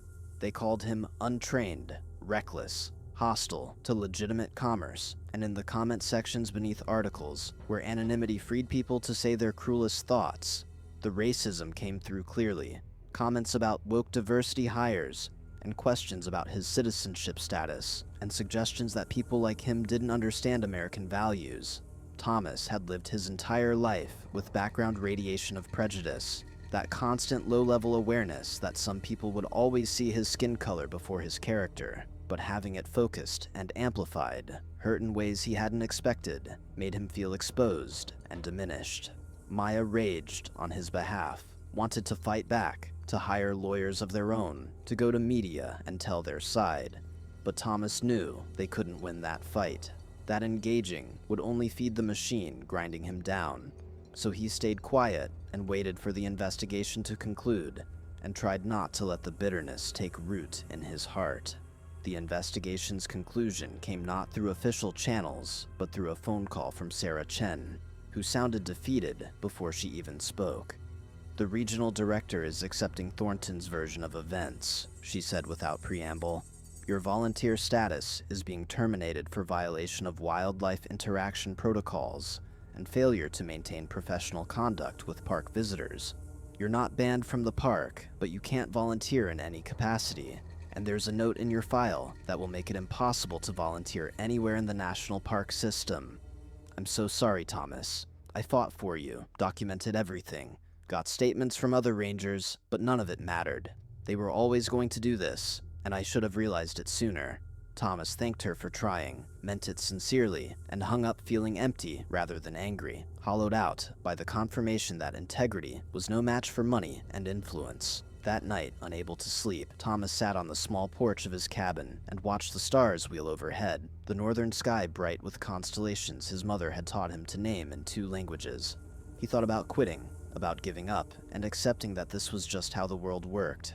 That people like Marcus Thornton always won, because the systems were designed by and for people like them. But then he thought about Maya, about the example he'd set for her his entire life, about the stories his mother had told about perseverance and dignity in the face of injustice, and he felt something harden in his chest. Not quite anger, but close to it, a cold determination that surprised him with its intensity. He'd saved Marcus Thornton's life, had protected him from consequences of his own arrogance, and had been punished for it. That wrong needed addressing, not through revenge, but through truth, through making sure that when the Thorntons tried to develop this land he loved, someone would stand witness to what they were really doing and why they couldn't be allowed to succeed. The summer passed slowly, each day bleeding into the next, while Thomas adjusted to his new reality of being shut out from the work that had structured his retirement. He kept himself busy with other things, took on more handyman jobs, helped Maya prepare for her graduation and job interviews, tried to find meaning in his altered circumstances. But part of him was always thinking about the park, about the trails he'd maintained, about whether the bridges he'd repaired were holding up under tourist traffic, about the grizzlies and their cubs, and whether anyone was monitoring their movements and keeping people safe. Sarah called occasionally with updates, never mentioning the Thornton situation directly, but dropping hints that things were developing, that Marcus had been back to the park multiple times with surveyors and consultants, that there were rumors of a major announcement coming from the Thornton Corporation. Thomas filed each piece of information away, building a picture of what was happening, even though he couldn't see the full pattern yet, trusting his instincts that told him Marcus Thornton hadn't finished making trouble. In August, with Maya graduated and moved to Anchorage for her new job with an environmental consulting firm, Thomas's cabin felt even smaller and emptier than usual. He was eating dinner alone, the television playing news he wasn't watching, when the story broke. The anchor's voice cut through his distraction with words that made him set down his fork and turn up the volume. The Thornton Development Corporation had announced plans for Alaska's most exclusive wilderness resort, a project called Denali Preserve that would include 4 luxury lodges, a heliport, and exclusive access to what they described as previously undeveloped prime grizzly habitat adjacent to the national park. The broadcast showed James Thornton, Marcus's father, at a press conference, silver-haired and distinguished in an expensive suit, explaining how the development would create jobs and economic opportunity while providing sustainable tourism revenue. But what caught Thomas's attention was the map displayed behind James Thornton, showing the exact areas where Marcus had been conducting surveys, the same sections where the bear encounter had occurred, the places Thomas had spent 3 years maintaining and protecting. The news coverage was uniformly positive, praising Thornton Corporation's environmental commitments and highlighting the economic benefits, with only brief mention of concerns from conservation groups. Thomas watched the entire segment twice, taking in every detail, and then he pulled out his computer, the old laptop Maya had given him 2 Christmases ago, and started researching. What he found over the next several hours made his blood run cold.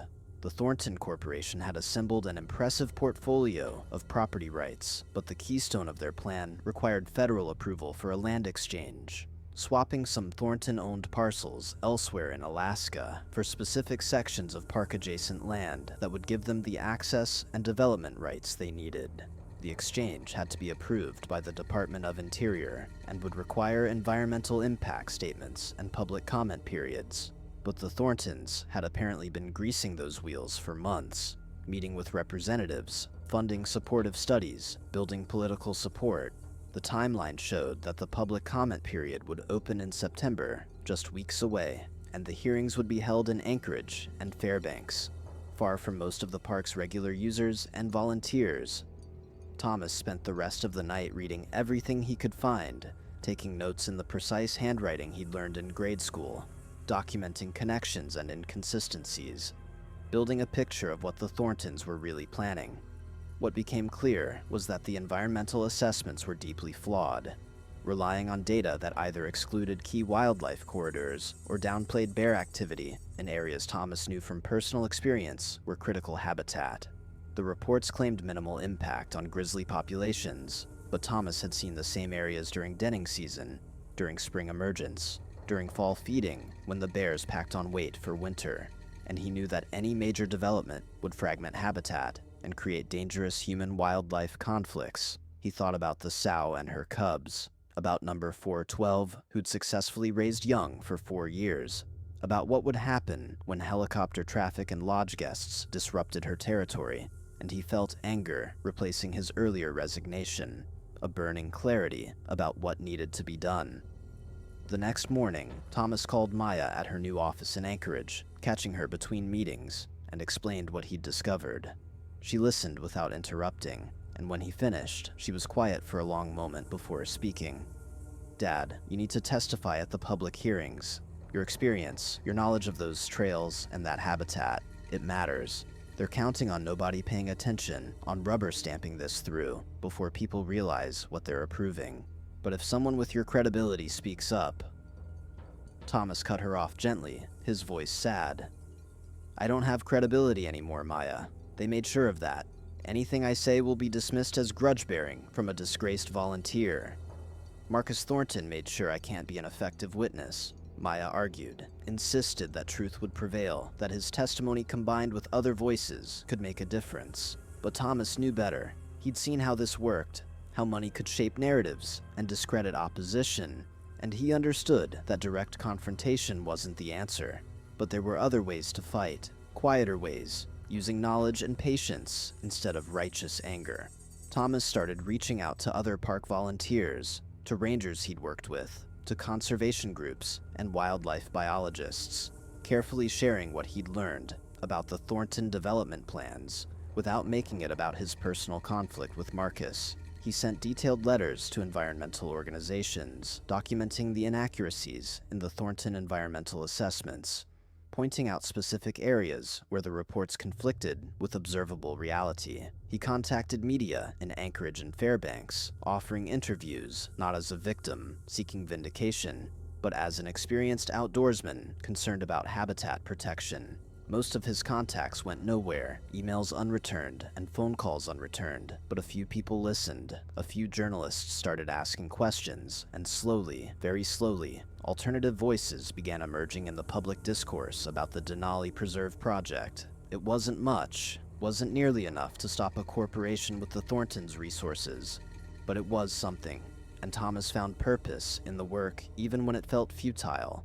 The public comment hearings in September were held in Anchorage, a 6-hour drive from Thomas's cabin, and he made the trip in his old truck, arriving early to a conference room in a downtown hotel where the proceedings would take place. The room was packed, mostly with Thornton employees and paid supporters wearing matching shirts that said, "Alaska Jobs Now," along with some conservation group representatives who looked outnumbered and concerned. Thomas signed up to speak during the public comment period, taking a number that put him near the end of the list, and he sat through hours of testimony that painted the development as an unambiguous good, speakers praising job creation and economic development, engineers presenting sanitized plans that made the resort look like it would barely disturb the landscape. The environmental impact discussion was cursory, with Thornton representatives dismissing concerns by pointing to their hired experts and their commitment to sustainable practices, whatever that meant.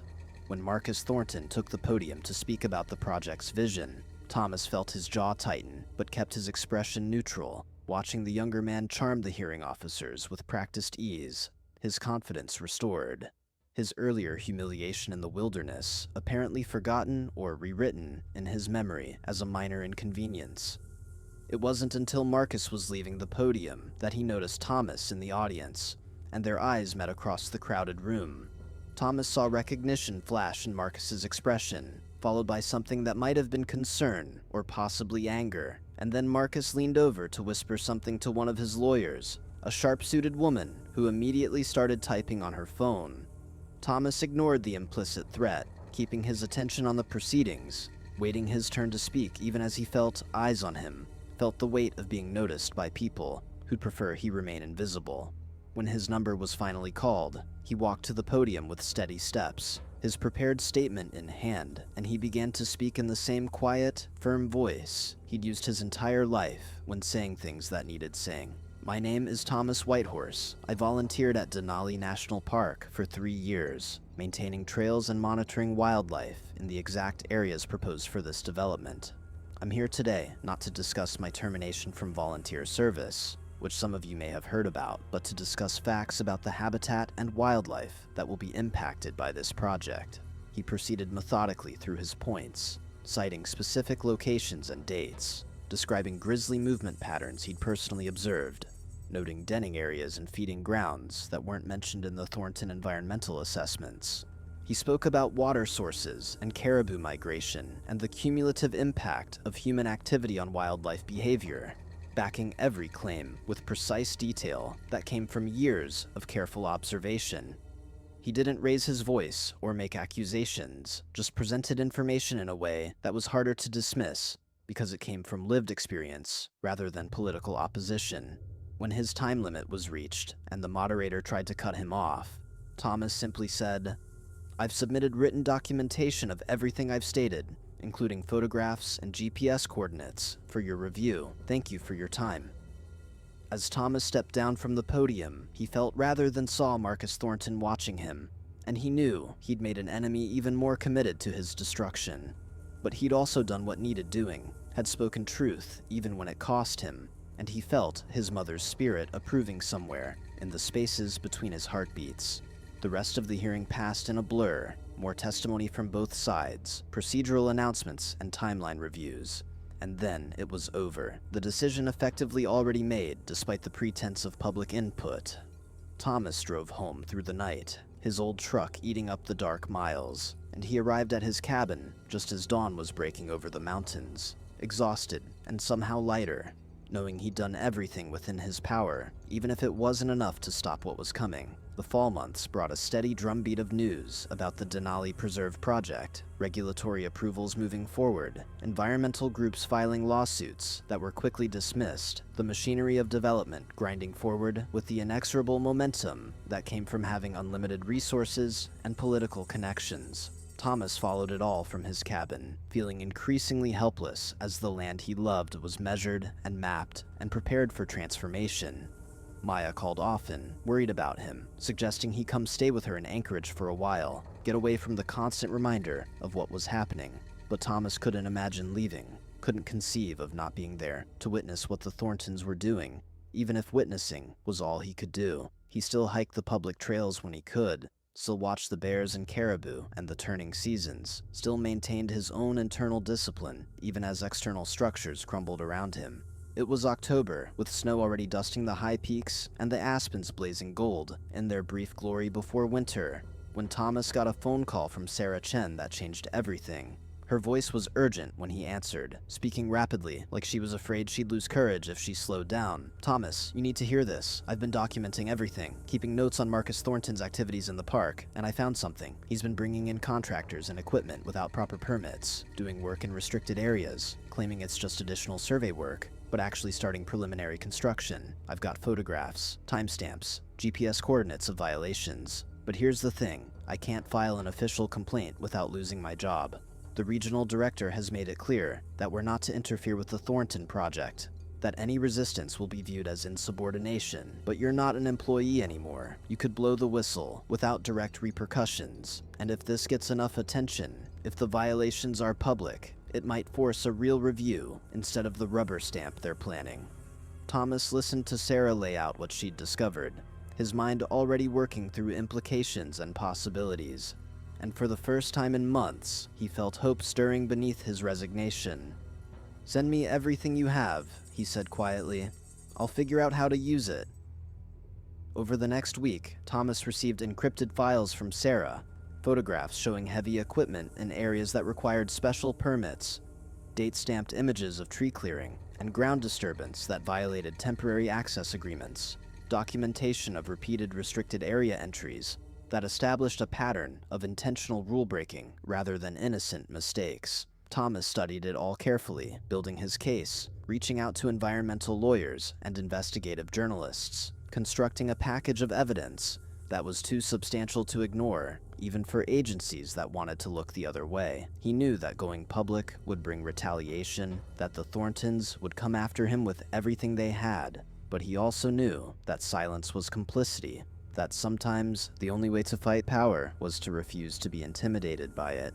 The story broke in early November, a major investigative piece in the Anchorage Daily News that detailed the Thornton Corporation's violations and raised serious questions about regulatory oversight and political influence. The article featured Thomas prominently, including his photograph and his history with the park, framing him as a whistleblower rather than a disgraced volunteer. And suddenly, the narrative Marcus had so carefully constructed began to crack. Other media picked up the story, environmental groups filed new lawsuits armed with fresh evidence, and congressional representatives who'd been supportive of the project started making noises about proper procedures and accountability. The Department of Interior announced a review of the land exchange approval, and suddenly, the unstoppable momentum of the Denali Preserve project had become stalled, mired in investigations and public scrutiny, and Thomas watched it all unfold with grim satisfaction, tempered by the knowledge that the fight was far from over. Marcus Thornton's response was swift and vicious. Within days of the article's publication, Thomas received a letter from Thornton Corporation lawyers threatening legal action for defamation, tortious interference with business relations, and a dozen other intimidating legal claims designed to frighten him into silence. The letter demanded he retract his statements and issue a public apology, warning that failure to comply would result in lawsuits that would bankrupt him and his family. Thomas read the letter twice, feeling his hands shake with anger, not at the threats, but at the casual cruelty of going after Maya by mentioning his family. And then he called the environmental lawyer who'd helped him prepare his whistleblower documentation. The lawyer, a sharp woman named Patricia Reeves, who worked for a nonprofit legal defense fund, read the letter and laughed. Actually laughed, which surprised Thomas. "This is what I call a paper tiger," she explained. "They're betting you'll fold rather than fight, because fighting looks expensive and scary. But everything you said was documented truth, and truth is an absolute defense against defamation. They can threaten all they want, but if they actually sue, they'll have to open their records to discovery, and they don't want that. This is intimidation, nothing more." Armed with that knowledge, Thomas drafted a response with Patricia's help, a short letter that declined to retract his statements and invited the Thornton Corporation to proceed with litigation if they felt they had grounds. He sent it certified mail and waited for the hammer to fall, but days passed into weeks, and no lawsuit materialized. Just more threatening letters that Patricia helped him file away without response. The Thorntons were discovering that destroying someone who had nothing to lose was harder than breaking people who had wealth and reputation to protect. And Thomas felt a certain dark satisfaction in watching them realize that their usual tactics weren't working. But what he didn't know, what he couldn't have anticipated, was that Marcus Thornton was planning something more personal than lawsuits. Something designed not just to silence Thomas, but to destroy him completely in ways that money and lawyers couldn't achieve. December came with early snow and short days, the sun barely clearing the horizon before sliding back toward night, and Thomas settled into the rhythm of winter, keeping his cabin warm, watching his fuel bills climb, video calling with Maya, who'd been promoted and was thriving in Anchorage, but still worried about him. The whistleblower story had mostly faded from news cycles, replaced by other scandals and seasonal human interest pieces, but the investigations continued in bureaucratic slow time, the Department of Interior review dragging on with no clear timeline for resolution. Thomas had done everything he could, had spoken his truth and provided his evidence, and now all he could do was wait and hope that somewhere in the machinery of government, someone with integrity would read the files and make the right decision. He was actually starting to feel a measure of peace with the situation when Sarah Chen called again, her voice tight with worry.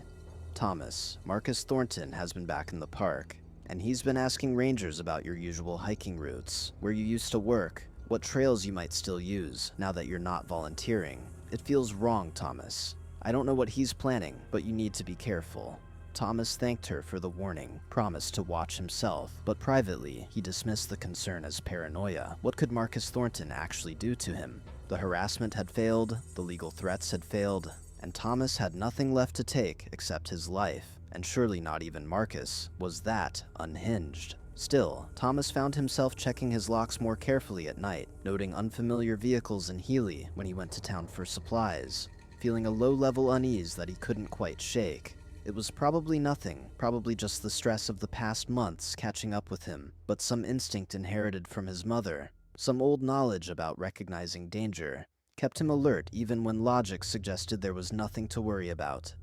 And then, 2 days before Christmas, Thomas's truck wouldn't start. The engine turned over but wouldn't catch, and after an hour of troubleshooting in the frozen dark of early morning, Thomas discovered that someone had put sugar in his gas tank.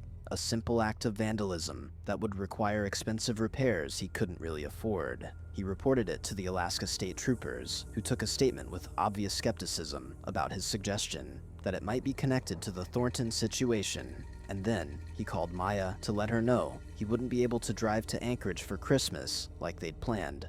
Maya insisted on driving up to Healy instead, wouldn't take no for an answer even when Thomas protested that the roads would be dangerous and the trip wasn't necessary. She arrived late afternoon on Christmas Eve, her sturdy Subaru handling the winter conditions with ease, and she walked into the cabin with bags of groceries and presents, her face bright with determination to make this holiday good despite everything.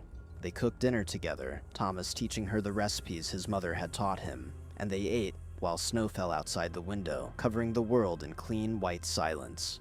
It was the best evening Thomas had had in months. Just him and his daughter, talking about her work and his garden plans for spring, and everything except Marcus Thornton and development projects and whistleblower investigations. They were cleaning up dishes when Thomas's phone rang, Sarah Chen's name on the caller ID, and something in the late hour made Thomas's stomach clench with apprehension even before he answered. "Thomas, I'm so sorry to call on Christmas Eve, but you need to know this. Marcus Thornton filed a formal request to access the Savage River Trail area tomorrow for final survey work before the winter closure. It was approved by the regional director over my objections, and Marcus specifically asked about whether any volunteers or rangers would be in that section. Thomas, I think he's planning something. The timing is too convenient, requesting access on Christmas Day when almost no one will be in the park. Asking about who'll be there, like he wants to make sure he won't be witnessed. I can't prove anything, but my gut is screaming that this is wrong." Thomas felt ice slide through his veins, his mind already putting pieces together in patterns he didn't want to see. The sugar in his gas tank keeping him from his normal routines, the questions about his hiking habits, the Christmas Day timing when the park would be deserted. and now Marcus making sure he knew the exact areas where Thomas used to work, where anyone who knew Thomas would expect him to be even though he was banned from volunteering. "Sarah, you said Marcus asked if any volunteers would be in that area tomorrow?" Thomas kept his voice calm, despite the adrenaline starting to hit his system. "Yes, he specifically asked. I told him no, that volunteers don't work holidays, and besides, you were the only one who regularly maintained that section, and you're not on the roster anymore." He seemed satisfied with that answer, almost relieved. Thomas closed his eyes, understanding flooding through him with terrible clarity. Marcus wasn't planning something against the park or the trails. He was planning something against Thomas specifically, setting up a scenario where Thomas would be in a remote area of the park on a day when nobody else would be around, when response times would be slow and witnesses non-existent. But to what end? What could Marcus possibly gain from a confrontation with Thomas in the wilderness that he couldn't achieve through his lawyers and his money? Unless the point wasn't confrontation but something worse, something that would look like an accident in an environment where accidents happened, where a man of Thomas's age could easily stumble or fall or encounter wildlife with tragic results. Thomas was probably being paranoid, probably letting stress and exhaustion create conspiracy theories from innocent facts. But he couldn't shake the feeling that Sarah's instincts were right, that Marcus Thornton had something planned that required Thomas to be in a specific place at a specific time. The smart thing would be to stay home, to spend Christmas Day with Maya, safe in the cabin, to refuse to play whatever game Marcus might be orchestrating. But Thomas found himself thinking about the trails, about the bridges he'd repaired, and the areas he'd maintained, about how Christmas Day would actually be the perfect time to do maintenance work without tourist traffic to work around. Found himself thinking that if Marcus Thornton was planning something, the best way to disrupt that plan was to do the unexpected, to be somewhere Marcus wouldn't anticipate, to turn the tables on whatever trap might be waiting. Maya must have seen something in his expression because she put down the dish she was drying and took his hand, her grip tight. "Dad, whatever you're thinking, don't. Stay home tomorrow, please." Thomas looked at his daughter, at the worry in her eyes, and he wanted to promise her safety, wanted to guarantee he wouldn't do anything stupid or dangerous. But he also thought about the grizzly sow and her cubs, about number 412, who'd been living her life in those mountains long before any human drama, about how the Thornton development would destroy her habitat, and the habitat of dozens of other animals who had no voice in human debates about property rights and economic development.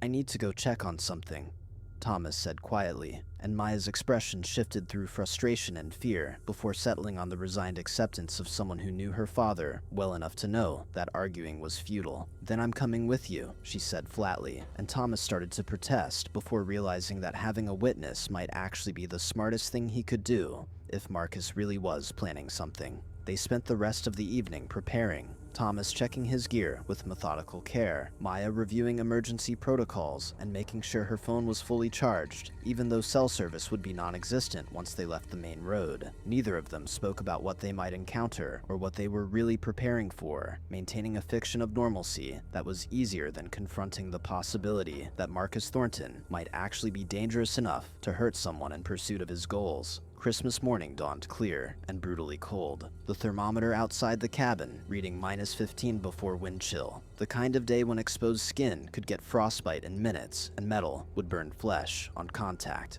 Thomas and Maya dressed in layers, wearing proper winter gear, packing more supplies than they'd need for a short hike, because the wilderness didn't care about your plans, and survival meant being prepared for everything. They couldn't take Thomas's truck because of the sugar in the tank, so they loaded Maya's Subaru with equipment and started the drive to Denali, the park road empty of other traffic. The world wrapped in the profound silence that came with extreme cold. Thomas had called Sarah before they left, letting her know they'd be hiking near Savage River, not asking permission because he no longer needed it, just making sure someone knew where they were in case something went wrong. Sarah had been alarmed, had tried to talk him out of going, but in the end, she just made him promise to check in every hour and to call immediately if he saw any sign of Marcus Thornton or unusual activity. They parked at the Savage River trailhead, the only vehicle in the lot, and started up the trail in the crystalline morning light, their breath steaming, their footsteps squeaking on snow packed hard as concrete by cold. Thomas led, setting a pace that was brisk enough to keep warm but sustainable for the long haul, his eyes constantly scanning for tracks or signs of recent activity. They'd been hiking for maybe 40 minutes when Maya, who'd been quiet and focused, suddenly grabbed Thomas's arm. "Dad, look." She pointed ahead, and Thomas's heart sank as he saw what had caught her attention. Fresh snowmobile tracks cutting across the trail, heading toward the second bridge where the grisly encounter had occurred months earlier. The tracks were recent, probably made within the last hour based on how crisp the edges were, and they showed no sign of the cautious, methodical movement that legitimate survey work would require. Instead, they charged up the trail with the confidence of someone who knew exactly where they were going and didn't care about disturbing the environment. Thomas and Maya followed the snowmobile tracks, moving more carefully now, Thomas's hand unconsciously checking the bear spray on his hip, even though bears would be denned this time of year and weren't the danger they needed to worry about. The tracks led them to the clearing near the second bridge, and there, parked in the middle of the trail, with its engine still ticking as it cooled, was an expensive snowmobile bearing Thornton Corporation logos. But there was no sign of Marcus or anyone else, just the machine sitting empty and the bridge beyond, and Thomas felt his instincts screaming that something was very wrong here. He was scanning the tree line, looking for movement, when he heard a sound that didn't belong. The mechanical whir of electronics in a place that should be silent except for wind and his own breathing. Thomas spotted it half hidden in the brush near the trail, a camera setup with professional-grade equipment, pointed toward the bridge and clearly recording, and he understood immediately what Marcus had planned. This wasn't about confrontation or violence.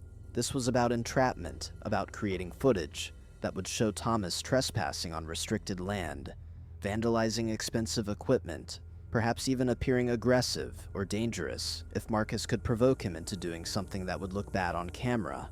The perfect revenge for a man who'd been humiliated and thwarted at every turn, and the perfect ammunition for reopening the campaign to discredit Thomas, and by extension, all opposition to the Denali Preserve project. Thomas pointed out the camera to Maya, who immediately understood, and they stood there in the cold, discussing options in low voices that wouldn't carry to the recording equipment. They could leave, retreat back down the trail, and refuse to engage with whatever trap Marcus had set. But they could also dismantle the trap, document what they found, turn this around on Marcus by proving he'd set up an illegal surveillance system in the park with intent to harass a private citizen. It was risky, could backfire if Marcus was recording from somewhere nearby and captured footage of them destroying his property. But Thomas thought about all the times he'd backed down, all the times he'd let men like Marcus push him around because fighting back seemed impossible, and he felt something cold and decisive settle in his chest. "We're going to document everything," Thomas told Maya, his voice calm despite the adrenaline flooding his system. "Photos, video, GPS coordinates, the works. Then we're going to report this to Sarah and the state troopers, and we're going to let Marcus Thornton explain why he set up surveillance equipment targeting a private citizen in a national park." They approached the camera carefully, Maya taking photographs from multiple angles while Thomas examined the setup without touching anything. It was sophisticated gear, probably cost thousands of dollars, with weatherproofing and battery packs that could run for days. But what caught Thomas's attention was the small monitor attached to the system, showing a live feed, which meant the footage was being recorded, but also that someone could be watching remotely. He was studying the monitor, trying to understand the setup, when Maya's sharp intake of breath made him turn around. Marcus Thornton stood at the edge of the clearing, having approached so quietly on foot that neither of them had heard him coming, and in his hands, he held a rifle, not pointed at them, not yet, just held casually across his chest like he was out hunting. But the implicit threat was impossible to ignore. "Merry Christmas, White Horse," Marcus said, his voice carrying that same arrogant confidence Thomas had heard in their first meeting. But underneath it, Thomas detected something new, something desperate and angry, and possibly unhinged. "I had a feeling you couldn't resist coming out here, couldn't stay away from your precious trails, even though you've been banned. And look, you brought your daughter too. That's touching, really. Family bonding on Christmas morning." Thomas moved slightly, putting himself between Maya and Marcus, his mind racing through options that all felt limited and dangerous. "What's this about, Marcus?" he asked, keeping his voice calm, non-threatening, trying to de-escalate a situation he didn't fully understand yet. The camera equipment? You setting up surveillance, hoping to catch me doing something wrong? That seems like a lot of effort for a petty revenge. Marcus's expression hardened, and Thomas saw the mask of civilized behavior slip, revealing raw anger beneath. Petty revenge? You destroyed everything, old man. The whistleblower story killed our timeline, triggered investigations that have frozen the land exchange, scared off investors who don't want to be associated with controversy. My father blamed me, said I'd handled the situation poorly, that I'd let some nobody volunteer derail a multi-million-dollar project. Do you have any idea what that does to a person, having your own father question your competence? Being passed over for leadership positions in the family company because you couldn't handle one insignificant problem. Thomas felt a chill that had nothing to do with the temperature, understanding that Marcus wasn't just angry, but destabilized, operating from a place of wounded pride and desperate need to reclaim status. So this is what, exactly? Thomas asked, his peripheral vision tracking Maya, slowly reaching for her phone. You're going to shoot us and claim self-defense? Claim we attacked you while you were conducting legitimate survey work? That's not going to work, Marcus. Too many people know we're here. Sarah Chen knows. The timing is too convenient, after all your questions about where I'd be. Marcus laughed, but it sounded wrong, brittle and forced. I'm not going to shoot you, White Horse. I'm not a murderer, despite what you apparently think of me. This, he gestured with the rifle, is for protection, because we're in grizzly country, and even though it's winter, you never know what might happen. Animals come out of dens sometimes, get disoriented, become aggressive. Tragic accidents happen in the wilderness all the time. Old man with a bad heart, daughter who doesn't know the trails, wrong place at wrong time when a predator attacks. Very sad, but these things happen, especially when people ignore safety protocols and enter restricted areas without proper authorization. Thomas felt ice crystallize in his veins as he understood the full scope of Marcus's plan. Not direct violence, but orchestrated accident, using the environment and wildlife as weapons, creating a scenario that would look natural to investigators while eliminating the person who'd become an obstacle to Thornton ambitions. The camera wasn't for surveillance. It was for recording whatever Marcus was about to stage, creating evidence of a wildlife encounter that would support his narrative before Thomas could respond, before he could figure out how to de-escalate or escape. A sound split the morning silence that froze everyone in place. The huffing cough of a grizzly bear, close enough that Thomas could hear the timber in it, the resonance that came from massive lungs and heavy muscle. It made no sense. Bears should be denned in December, deep in winter sleep, not active in weather that was barely survivable even for humans dressed for it. But the sound came again, followed by the crack of branches, and Thomas's trained ear recognized the pattern of a large animal moving through brush, coming toward the clearing where they stood.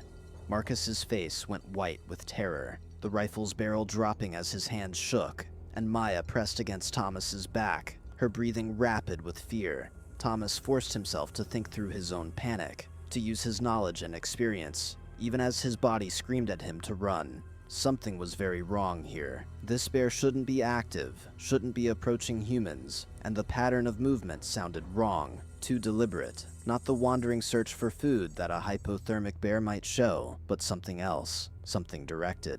The grizzly emerged from the tree line, and Thomas's breath caught because it was number 412, the sow he'd encountered with Marcus all those months ago. But something was catastrophically wrong. She moved with jerky, uncoordinated steps, her head swinging from side to side, foam visible around her muzzle, her eyes showing more white than was natural. Thomas had seen enough wildlife in distress over his years to recognize the signs. This bear had been drugged, or was suffering from some neurological trauma, her natural hibernation disrupted by artificial means.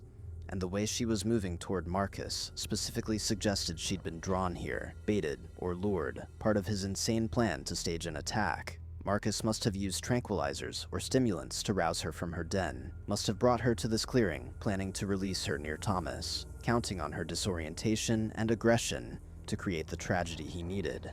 But the bear was less controllable than Marcus had anticipated, more dangerous in her drugged state, and the situation had spiraled beyond anyone's ability to manage it. Marcus, what did you do? Thomas's voice was hard with controlled fury. Did you drug this bear? Did you bring her here? Marcus was backing up, his face a mask of terror as the sow advanced, her focus locked on him with the single-minded intensity of an animal whose natural behavior had been perverted by human interference. "She was supposed to attack you," Marcus whispered, the words tumbling out in confession driven by fear. "I hired people to tranquilize her, transport her here, give her stimulants to wake her early. You were supposed to die. It was supposed to look like an accident. Just another volunteer who got too comfortable around wildlife. But she's not doing what she's supposed to do. She keeps focusing on me. Why is she focusing on me?" Thomas understood, even as he calculated angles and distances, planning the only response that might save them all from this disaster Marcus had created. Animals remember scent, remember fear and pain, and this bear recognized Marcus as the source of her suffering. The person who disrupted her sleep and filled her body with chemicals that made her feel wrong. She was trying to eliminate the threat, operating on instinct and trauma, and in her drugged state, she wouldn't stop until that threat was neutralized.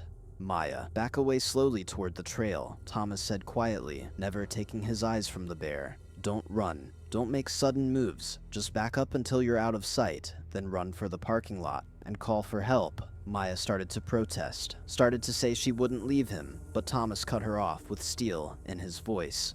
"Do it now. This is not a discussion." Maya backed away, tears streaming down her face, but her movements controlled, and Thomas watched her go while tracking the bear's position. Marcus was frozen, the rifle hanging forgotten in his hands, his expensive outdoor gear and prep school confidence useless against the reality he'd created.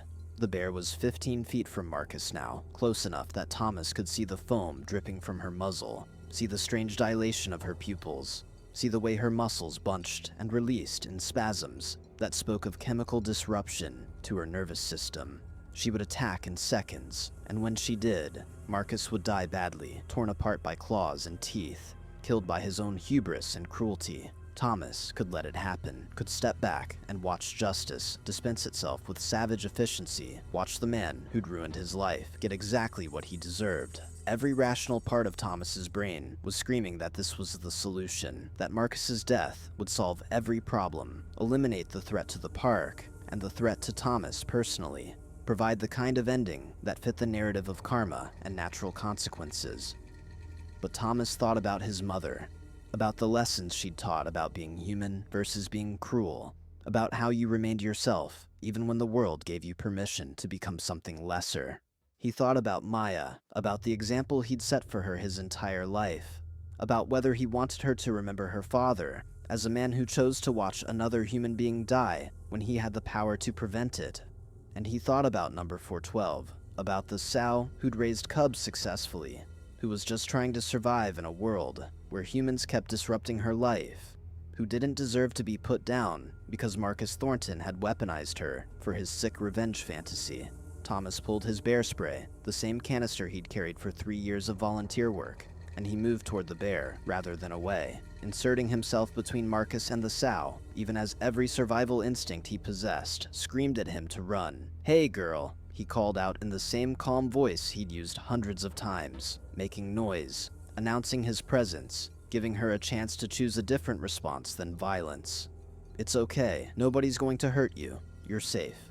The bear swung her massive head toward Thomas, confusion evident even through the drug-induced disorientation, and for a moment, Thomas thought she would redirect her attack toward him, thought he'd just traded Marcus's death for his own.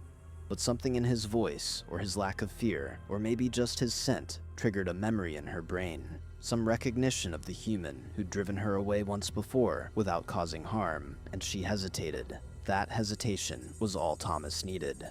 He deployed the bear spray, a sustained burst that caught the sow full in the face at close range, and she reared back with a roar, pawing at her eyes, backing away from the burning pain, even as Thomas continued advancing, spraying again, creating an envelope of capsicum between her and the humans, giving her every reason to retreat and none to continue aggressing.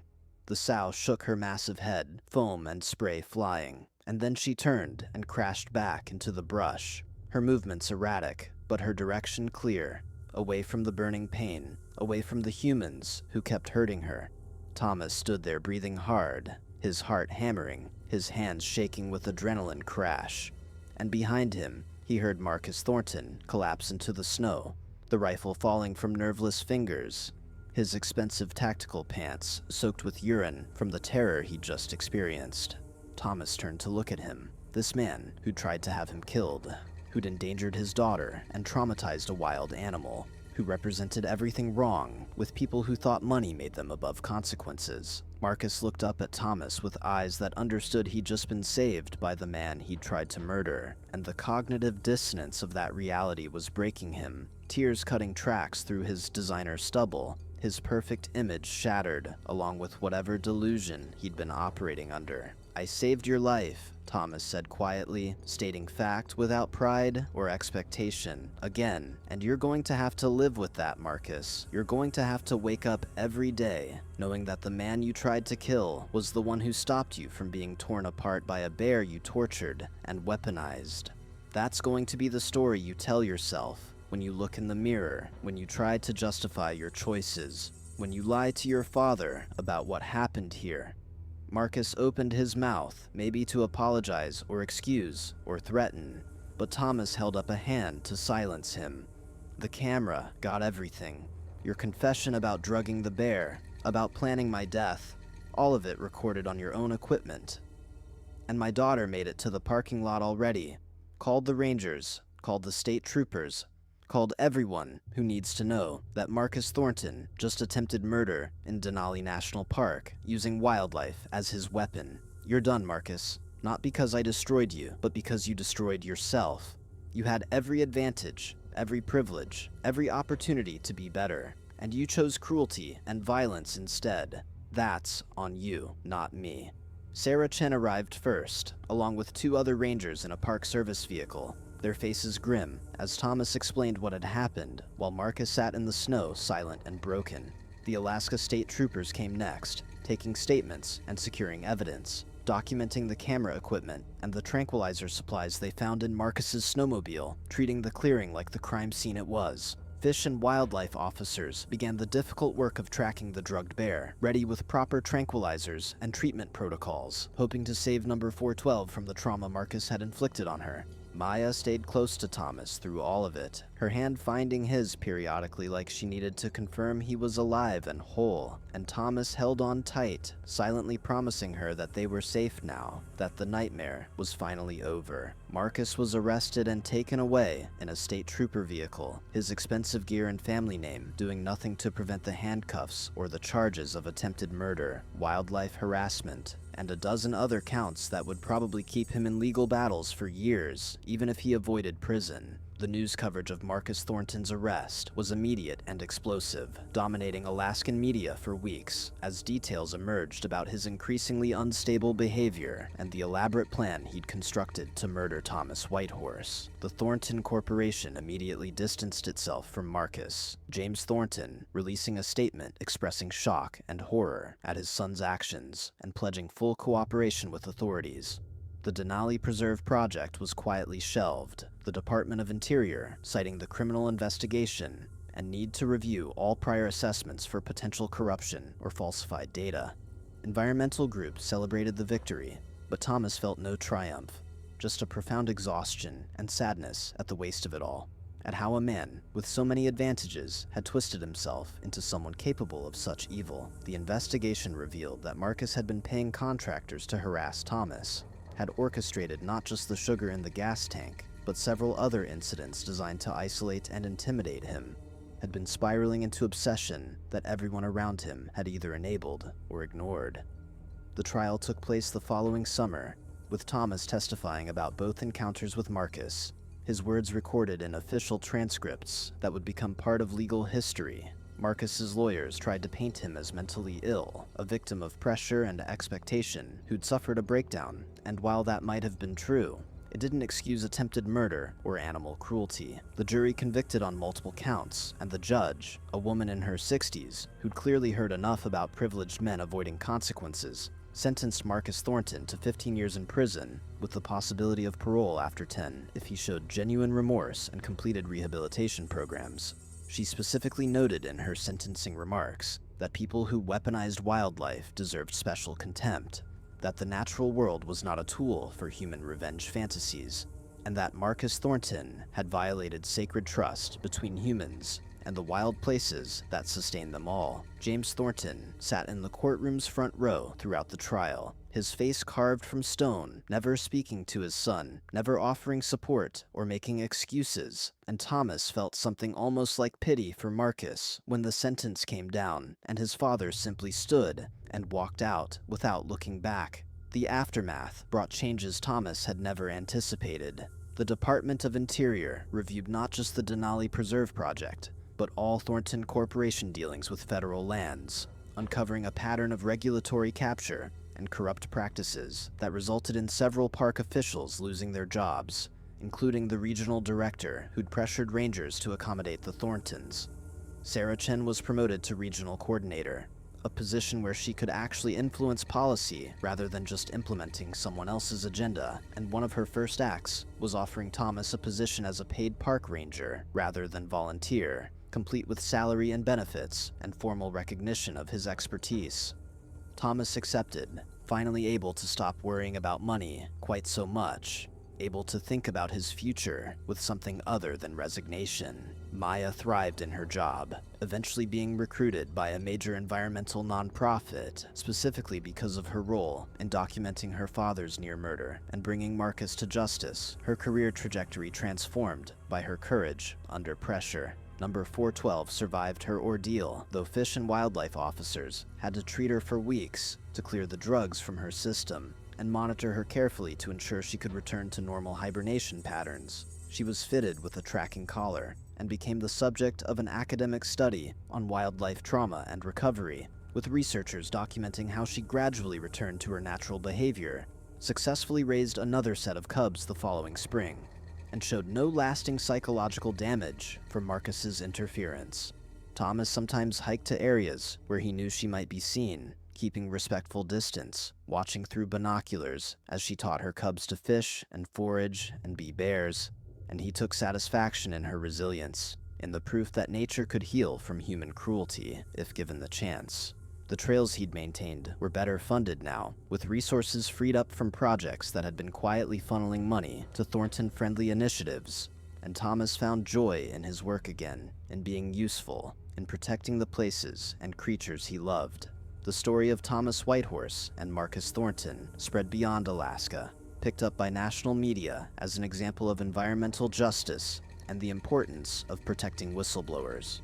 Thomas did a few interviews, uncomfortable with attention, but willing to use his platform to talk about threats to public lands and the way wealth corrupted decision-making at every level. He became something of an unlikely hero to conservation groups, invited to speak at conferences and fundraisers, though he always deflected praise by emphasizing the many people who'd helped him and the systems that needed changing rather than individual heroics. He established a small nonprofit with Maya's help, training volunteers in proper wildlife protocols and wilderness safety, creating the kind of educational resource that could prevent future tragedies caused by ignorance or arrogance.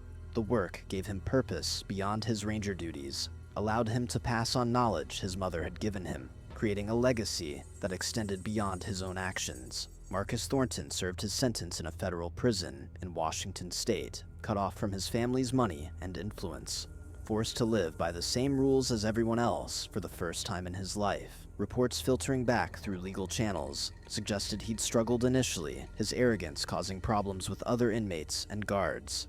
But eventually something broke or healed in him, and he began actually participating in rehabilitation programs, therapy sessions, educational courses. Thomas received a letter from Marcus 3 years into his sentence, a handwritten note that was remarkable primarily for its brevity and what seemed like genuine remorse. "I don't expect forgiveness," Marcus wrote, "but I want you to know that I understand now what I did, the harm I caused you, and the bear, and everyone touched by my actions. I was raised to believe my wants mattered more than other people's needs or nature's requirements, and I never questioned that belief until you showed me I was wrong. Thank you for saving my life twice, and I'm sorry I made it necessary." Thomas read the letter several times, trying to determine if the words were genuine or just another manipulation, and eventually decided it didn't matter. Marcus's redemption, or lack thereof, was Marcus's concern, not his responsibility.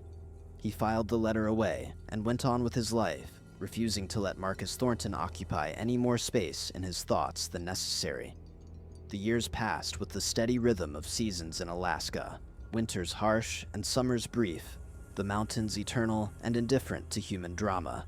Thomas grew older, his knees complaining more loudly, his morning stiffness taking longer to work out. But he remained strong, remained dedicated to his ranger work and his volunteer training program. Maya married a fellow environmentalist she'd met at a conference, gave Thomas 2 grandchildren who loved visiting their grandfather's cabin and learning to identify animal tracks and read weather patterns. Thomas taught them the songs his mother had taught him, the stories about respect and responsibility, the importance of protecting places that couldn't protect themselves. On quiet mornings, when he hiked the Savage River Trail, sometimes working alone before other rangers arrived, he thought about the journey that had brought him here, about how close he'd come to losing everything, about the choices that defined a life, and the character required to make good ones, even when nobody was watching. The bridge he'd repaired the day of his first encounter with Marcus Thornton still stood, reinforced and maintained over the years, carrying countless tourists safely across the rushing water. Thomas sometimes stood on that bridge and remembered everything that had happened, all the fear and anger and eventual resolution, and he felt something like peace settle over him. He'd done the right thing every time a choice presented itself, even when the right thing cost him or put him at risk or seemed futile. He'd saved Marcus Thornton's life not once but twice, demonstrating the kind of strength that came from principles rather than power, from integrity rather than intimidation.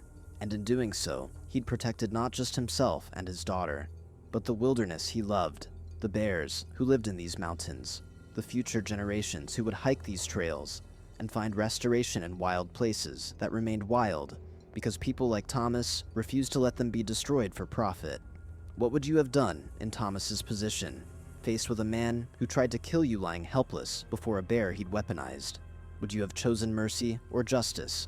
Thomas chose both, understanding that true strength wasn't about dominance or revenge, but about maintaining your humanity even when tested by people who'd lost theirs.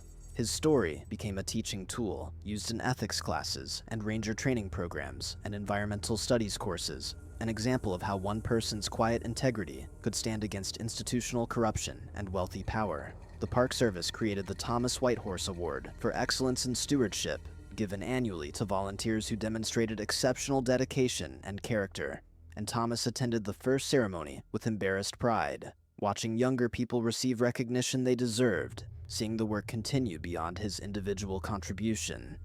Marcus Thornton was released from prison after serving 8 years, his sentence reduced for good behavior and completion of rehabilitation programs. He moved to Montana, took a job with a conservation organization doing basic field work for minimal pay, living simply in ways he'd never experienced before his imprisonment. He didn't contact Thomas again, respecting the boundary between victim and perpetrator, but Thomas heard through various channels that Marcus seemed genuinely changed, dedicated to making amends through action rather than words, working to protect the kinds of places he'd once tried to destroy. Thomas didn't know if that transformation was genuine or performative, didn't know if people could really change their fundamental nature or just learn to mask their worst impulses, but he chose to believe in the possibility of redemption while remaining vigilant about the reality that some damage couldn't be undone. Some wounds left scars that never fully faded. The important thing was that the Thornton Corporation never again attempted to develop in or near Denali, that the land remained protected, that number 412 and her descendants continued living as bears should live, wild and free and undisturbed by human schemes.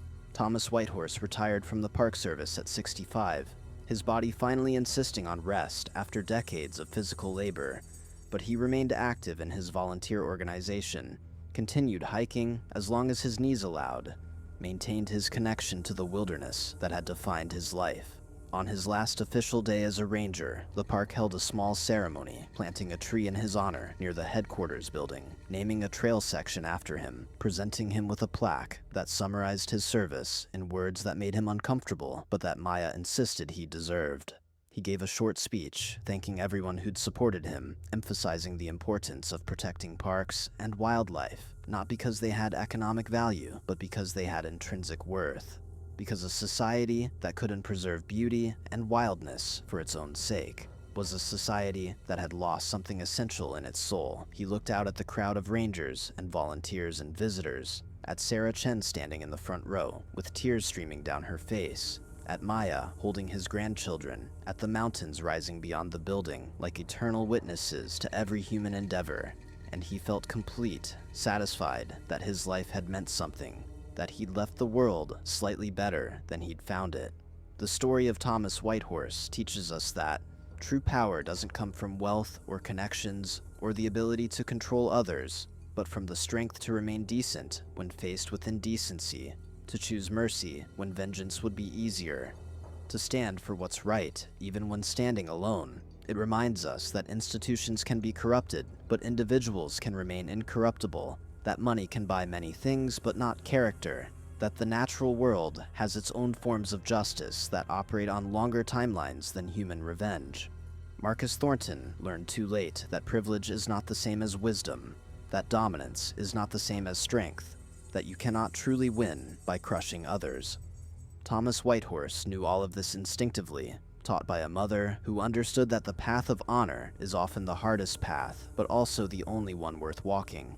If you found this story meaningful, if it spoke to you about justice and integrity and the courage required to be fully human in a world that often rewards the opposite, please consider sharing it with others who might need to hear that doing the right thing still matters, that goodness can prevail against corruption, that one person with principles can stand against powerful forces, and not only survive, but help others survive too.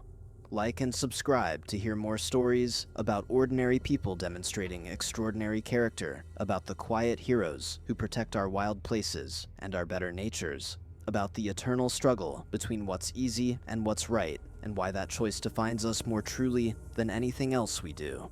In the end, Thomas Whitehorse didn't destroy Marcus Thornton. He saved him, gave him the opportunity to become better than he'd been, demonstrated that human worth isn't measured by birth or wealth, but by choices made when no one is watching, and nothing is gained except the knowledge that you behaved with honor. That's the lesson worth remembering, worth carrying forward into your own life when you face your own Thorntons, your own tests of character. Be like Thomas Whitehorse. Choose integrity over convenience, mercy over revenge, protection over exploitation. The wilderness endures because people like him endure, and the world needs more people willing to stand in the cold and face down bears, both literal and metaphorical, not with violence but with courage, rooted in love for what matters, and refusal to abandon responsibility when things get hard. Share this story, let it spread. Remind others that decency still exists, and still matters, and still wins in the end. Not always quickly or easily, but ultimately, certainly, inevitably. The blood was everywhere, spreading across the pine needles like spilled wine, and through the chaos of screaming teenagers, and the guttural roar that seemed to shake the very trees. Derek Ashford finally understood what real fear felt like. His designer hiking boots, the ones that cost more than most of these kids' families spent on groceries in a month, slipped in the mud as he scrambled backward, his expensive camera forgotten in the dirt, his carefully styled hair matted with sweat and dirt, and for the first time in his privileged 16 years, money and status meant absolutely nothing. The massive black shape moved with terrifying speed through the campsite, overturning tents and coolers, and Derek's scream joined the others, high and panicked. Nothing like the confident voice he used to mock and demean those he considered beneath him. His father couldn't buy his way out of this. His mother's connections to the provincial government couldn't make this disappear. The massive predator didn't care about the Ashford name or their estate in Rosedale, or the fact that Derek had never faced a real consequence in his entire life. And as those massive paws struck out and campers fell bleeding, Derek realized with crystalline clarity that he had caused this, that his arrogance and cruelty had led them all to this moment of absolute terror.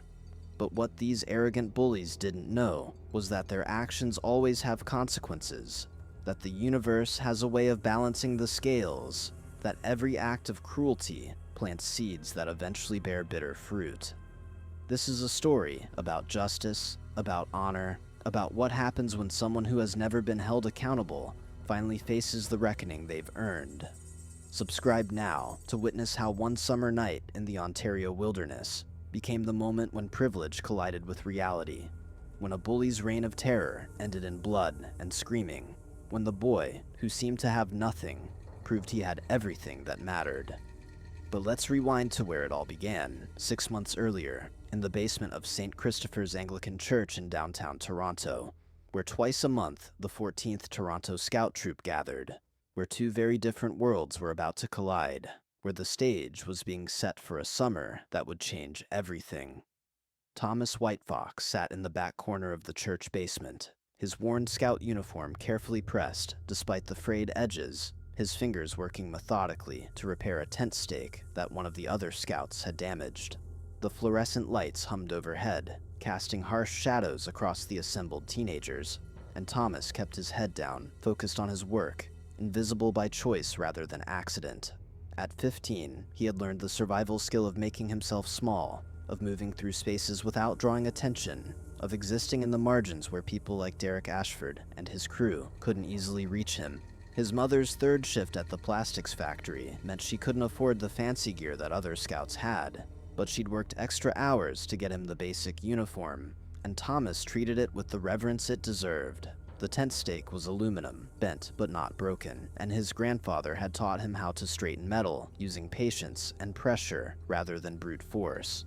His grandfather, who had served in Korea, who had survived things Thomas could barely imagine, who had taught him that real strength was quiet, that real power came from discipline, that a man's worth wasn't measured by what he owned, but by how he treated others when no one was watching. Around him, the other scouts milled about in their various cliques and hierarchies, the social structures as rigid as anything in the adult world. The wealthy kids from Forest Hill and Rosedale clustered together, their uniforms new and complete, their equipment top of the line, their confidence, the kind that only comes from never having been denied anything. The middle-class kids formed their own groups, trying to bridge the gap, wanting to be accepted, but not quite having the right shoes or the right references to make it work. And then there were kids like Thomas, the scholarship scouts from Regent Park and Parkdale, the ones whose parents worked multiple jobs, who rode the TTC for hours to get to meetings, who learned wilderness skills not from expensive camps, but from grandfathers, who remembered when knowing how to track and hunt and survive wasn't a hobby, but a necessity. Thomas's grandfather was Ojibwe from a reserve up north, and though Thomas had been raised in the city, those summer visits had taught him things these privileged kids would never understand. How to read animal signs in the forest, how to move quietly through the bush, how to respect the land and the creatures that lived there, how to understand that humans were visitors in the wilderness, not masters of it. The scoutmaster, Mr. Patterson, was a good man, a veteran himself, who had served with Thomas's grandfather decades ago, and he ran the troop with fairness and discipline. He believed in what scouting stood for, the ideals written in the Scout Oath, the promise to help other people at all times, to keep physically strong, mentally awake, and morally straight. Patterson saw potential in all his scouts, regardless of their family income, and he had personally recruited Thomas after meeting his grandfather at a veterans gathering. Thomas had been reluctant at first, knowing that programs like this weren't really designed for kids like him, but Patterson had been insistent, had even waived some of the fees, and Thomas's mother had seen it as an opportunity her son shouldn't pass up.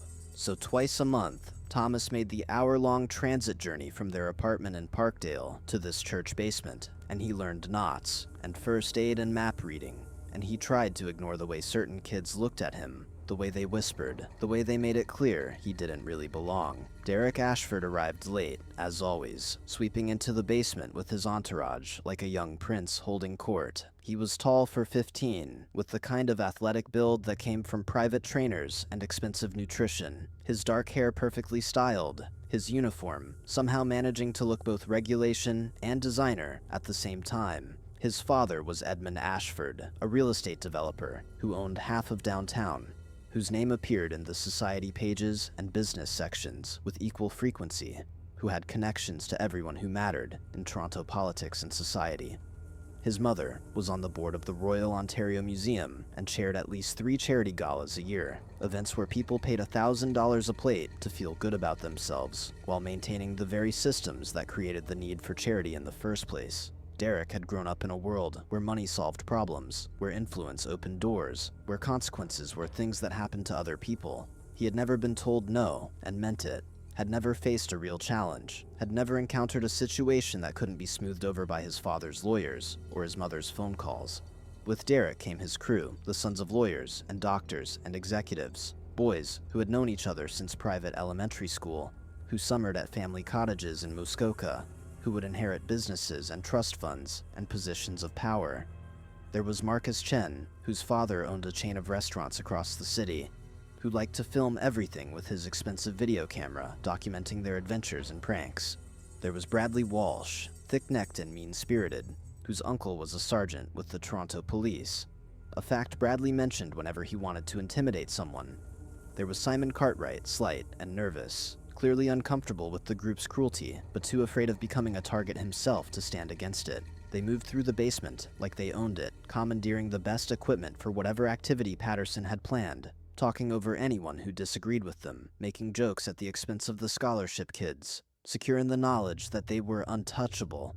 Thomas had been on Derek's radar for exactly one meeting, the time when Patterson had paired them for a first aid exercise, and Thomas had demonstrated better technique than Derek, had corrected him gently when Derek was about to apply a tourniquet wrong, had shown the kind of competence that comes from actual training rather than just showing up with expensive gear. Derek's face had gone red, and Thomas had seen something dangerous flash in those entitled eyes, and from that moment on, Thomas had been marked as a target. It started small, the way these things always did. Equipment that Thomas needed would mysteriously disappear right before activities. His locker would be found open, his personal gear scattered. Comments would be made, just loud enough for him to hear, about native kids and welfare families, and people who didn't belong. Derek was careful, never quite crossing the line in front of Patterson, always maintaining plausible deniability, always making sure there were no direct witnesses. But the message was clear. Thomas wasn't welcome, wasn't one of them, and Derek would make sure he never forgot it. But Thomas had learned patience from his grandfather, had learned that responding to provocation was what bullies wanted, that rising to the bait gave them what they craved. So he kept his head down, did his work, earned his merit badges through competence rather than connections, and waited. His grandfather had survived residential schools and discrimination and decades of systemic oppression, had taught Thomas that dignity was something no one could take from you, that honor was about how you conducted yourself when everything else was stripped away. Thomas carried that lesson like armor, and while Derek's taunts stung, while the isolation hurt, while the unfairness of it all sometimes made him want to quit, he kept showing up. Because his mother was proud of him for being a scout, because Mr. Patterson believed in him, because his grandfather had taught him that running from bullies just meant they won. The autumn meetings passed in this uneasy pattern, Thomas excelling in the practical skills, while Derek dominated the social hierarchy. When they learned orienteering, Thomas's map reading was flawless, learned from summers navigating the forests up north with his grandfather, while Derek got lost twice and blamed his compass. When they practiced wilderness survival, Thomas could start a fire with friction, while Derek struggled with matches and lighter fluid. When they learned tracking and animal identification, Thomas could read signs in the dirt that the others couldn't even see, could tell them what animals had passed through an area and when, knowledge that came from culture and heritage and paying attention to the land.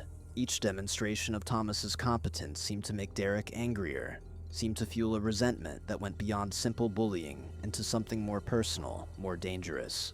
The winter brought indoor activities, and Derek's advantage shifted. His father donated new equipment to the troop, expensive tents and backpacks and cooking gear, all bearing small plaques with the Ashford family name. The donation came with an unspoken understanding that Derek was to be given leadership positions, special consideration, the kind of treatment that money had always bought his family.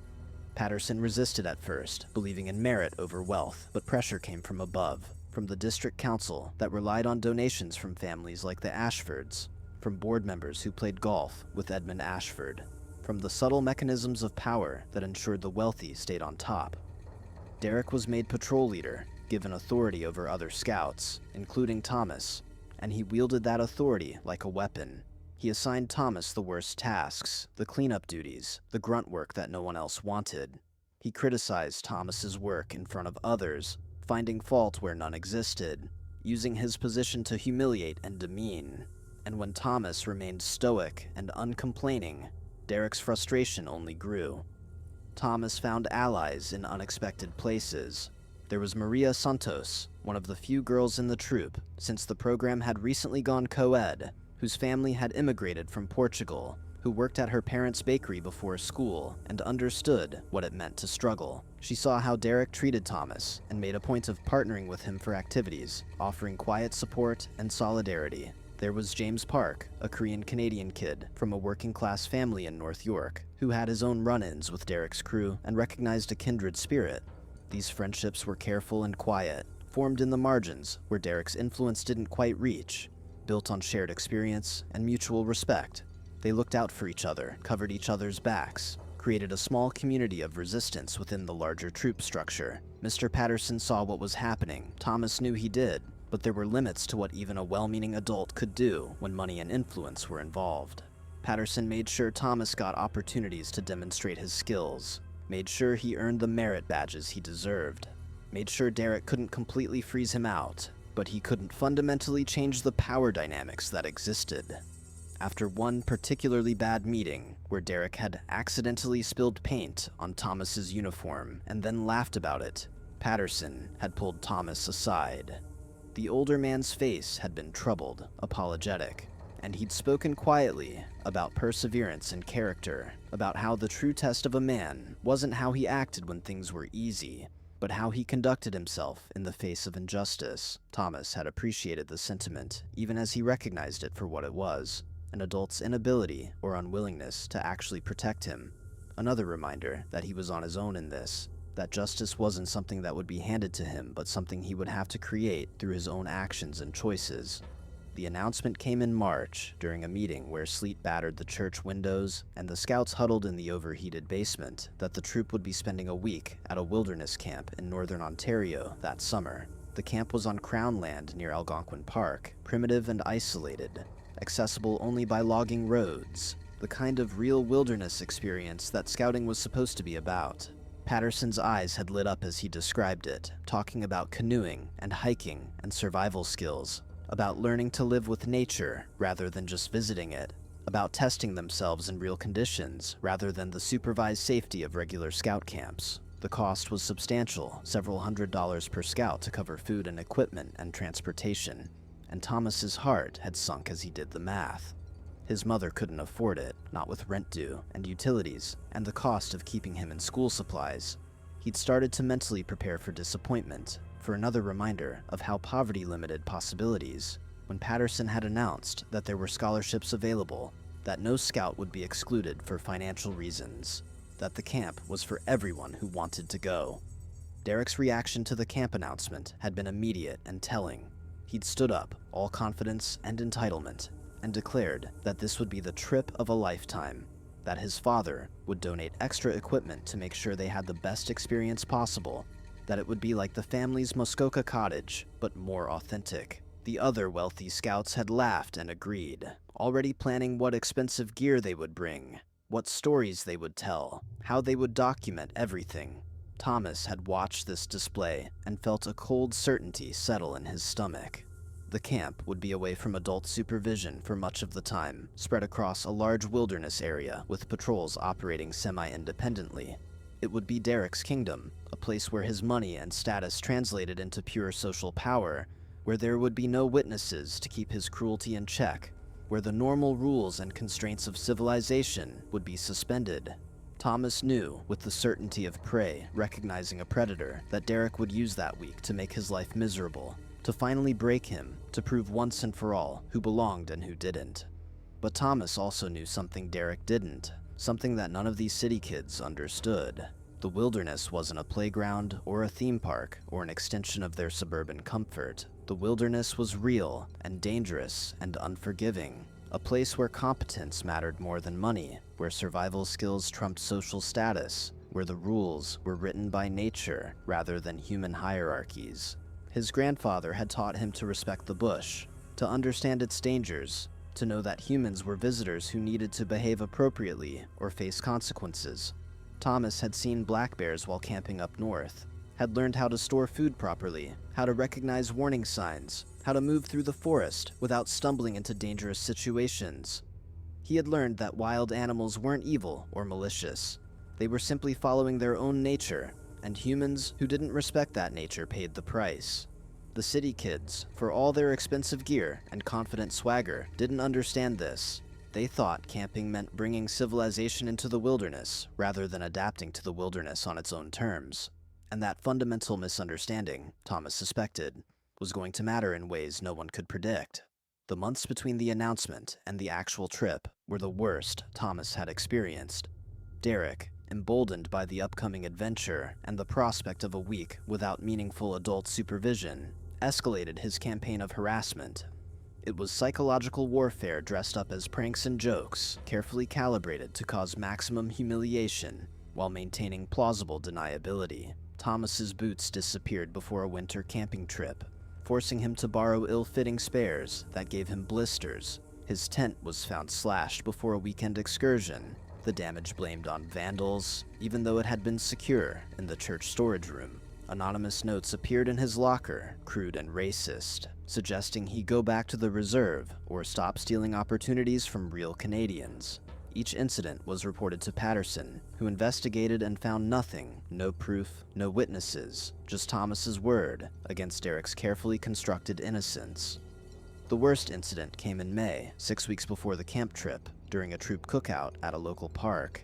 Thomas had been assigned to help prepare the food, and he'd been careful, so careful, to follow all the safety protocols his grandfather had taught him. But somehow, mysteriously, the cooler containing the raw meat had been left open and unattended, and by the time anyone noticed, a family of raccoons had gotten into it, contaminating everything, forcing the troop to order expensive pizza instead. Derek had been the first to point out the open cooler, to note loudly that Thomas had been in charge of food safety, to suggest with mock concern that maybe Thomas wasn't cut out for this kind of responsibility. The other scouts had looked at Thomas with suspicion and disappointment. The scholarship kid who had screwed up again, who couldn't even handle basic tasks, who was more trouble than he was worth. Thomas had known, absolutely known, that he'd secured that cooler, had double-checked it, had followed every procedure, but there was no way to prove it, no way to demonstrate that Derek had sabotaged him, and so he'd taken the blame and the shame and added it to the growing weight he carried. Maria had seen through it, had confronted Derek directly after the cookout, and for her trouble, had been subjected to her own campaign of harassment. Derek and his crew started rumors about her, crude suggestions about why she defended Thomas, implications about their relationship that were designed to isolate them both. Maria weathered it with the same stubborn dignity that Thomas did, but he saw the strain in her eyes, saw how the attacks were wearing on her, and he felt guilty for bringing this into her life. They had a conversation one evening after a meeting, standing in the parking lot while rain fell and thunder rumbled in the distance, and Maria had been fierce and uncompromising. She told Thomas that standing up to bullies was its own reward, that letting them win without resistance was worse than fighting and losing, that if she was going to be part of this troop, then she was going to be part of it on her own terms, with her own values, regardless of what Derek Ashford and his privileged friends thought. Thomas had felt something shift in that moment, a recognition that he wasn't as alone as he'd thought, that resistance was possible even when victory seemed impossible, that maintaining dignity in the face of cruelty was its own form of power. The final weeks before the camp trip were a strange mixture of anticipation and dread. Patterson held training sessions on wilderness skills, and Thomas excelled in ways that made Derek visibly angry. When they learned about bear safety, Thomas had been the only scout who could properly hang a bear bag, who understood that the point wasn't just to get food off the ground, but to get it far enough from tree trunks that bears couldn't reach it. When they practiced fire safety, Thomas could build a proper fire pit that wouldn't spread, could identify which woods burned clean, and which created dangerous sparks. When they studied map reading and navigation, Thomas could calculate distances and elevations in his head, could plot routes that avoided dangerous terrain, could read topographic maps like they were picture books. Each demonstration of competence was noted by Patterson with approval and by Derek with smoldering resentment, and Thomas could feel the tension building, could sense that something had to give, that the week in the wilderness would be a reckoning one way or another. Thomas's grandfather came to visit the week before the trip, taking the bus down from the reserve, his weathered face creased with concern and pride. They sat in the small apartment while Thomas's mother worked her shift, and his grandfather had looked at the camping gear Thomas had assembled, the second-hand equipment carefully maintained, the worn but functional supplies. They talked about the wilderness, about respect and caution, about the dangers that Thomas would face, both from nature and from the human predators in his troop. His grandfather had taught him the old ways of reading the forest, had reminded him that pride was dangerous in the bush, that the moment you thought you had mastered nature was the moment nature taught you humility. They talked about conflict too, about the difference between fighting and defending, about how violence was sometimes necessary but should never be the first choice. His grandfather had placed weathered hands on Thomas's shoulders and told him that no matter what happened at that camp, no matter what challenges he faced, he carried the strength of ancestors who had survived things far worse, that his name meant something, that White Fox was a name earned through cunning and honor and endurance. The morning they left for camp, Toronto was sticky with June humidity, the air thick and heavy with the promise of summer storms. The scouts gathered at the church at dawn, their gear piled high, excitement buzzing through the group like electricity. The wealthy kids had new everything, pristine packs and tents still smelling of the store, high-tech gear that cost more than Thomas's mother made in a month. Thomas had his grandfather's old canvas pack, duct tape holding one strap together, but inside was quality gear, things that would actually work when needed, not just look impressive. The bus ride north took hours, the city falling away to be replaced by the endless green of the Canadian Shield. Granite outcroppings and pine forests and lakes that stretched to the horizon. The wealthy kids played music and joked and passed around expensive snacks, their energy boundless, their confidence unshakable. Thomas sat with Maria and James near the back, watching the landscape change, feeling something in his chest tighten as they moved deeper into real wilderness, away from the structures and systems that had shaped their lives. The camp was exactly as primitive as Patterson had promised, a clearing beside a lake with fire pits and rough lean-tos, no electricity, no running water, no cell phone service, just the forest and the water and the vast Ontario sky. Patterson divided them into patrols of 5 or 6 scouts each, and through what Thomas suspected was calculated effort by Derek, Thomas found himself in a patrol with Derek, Marcus, Bradley, and Simon. Maria and James were assigned to other patrols, far enough away that they couldn't easily help him, close enough that they could see what was happening but not intervene. The first day was spent setting up camp, and Derek immediately began establishing dominance, giving orders, assigning Thomas the worst tasks, making jokes at his expense that the others laughed at with varying degrees of enthusiasm. Simon looked uncomfortable but said nothing. Marcus filmed everything with his expensive camera, and Bradley seemed to delight in the cruelty, adding his own insults whenever possible. That first night, sitting around the fire, as darkness pressed in from the forest and loons called across the lake, Patterson had given them a safety briefing about bears. Black bears were common in this area, he explained, and while they were generally not aggressive toward humans, they were attracted to food and could be dangerous if surprised, or if they associated humans with an easy meal. The key was proper food storage, never eating in tents, cleaning up thoroughly after every meal, and hanging food bags high enough and far enough from trees that bears couldn't reach them.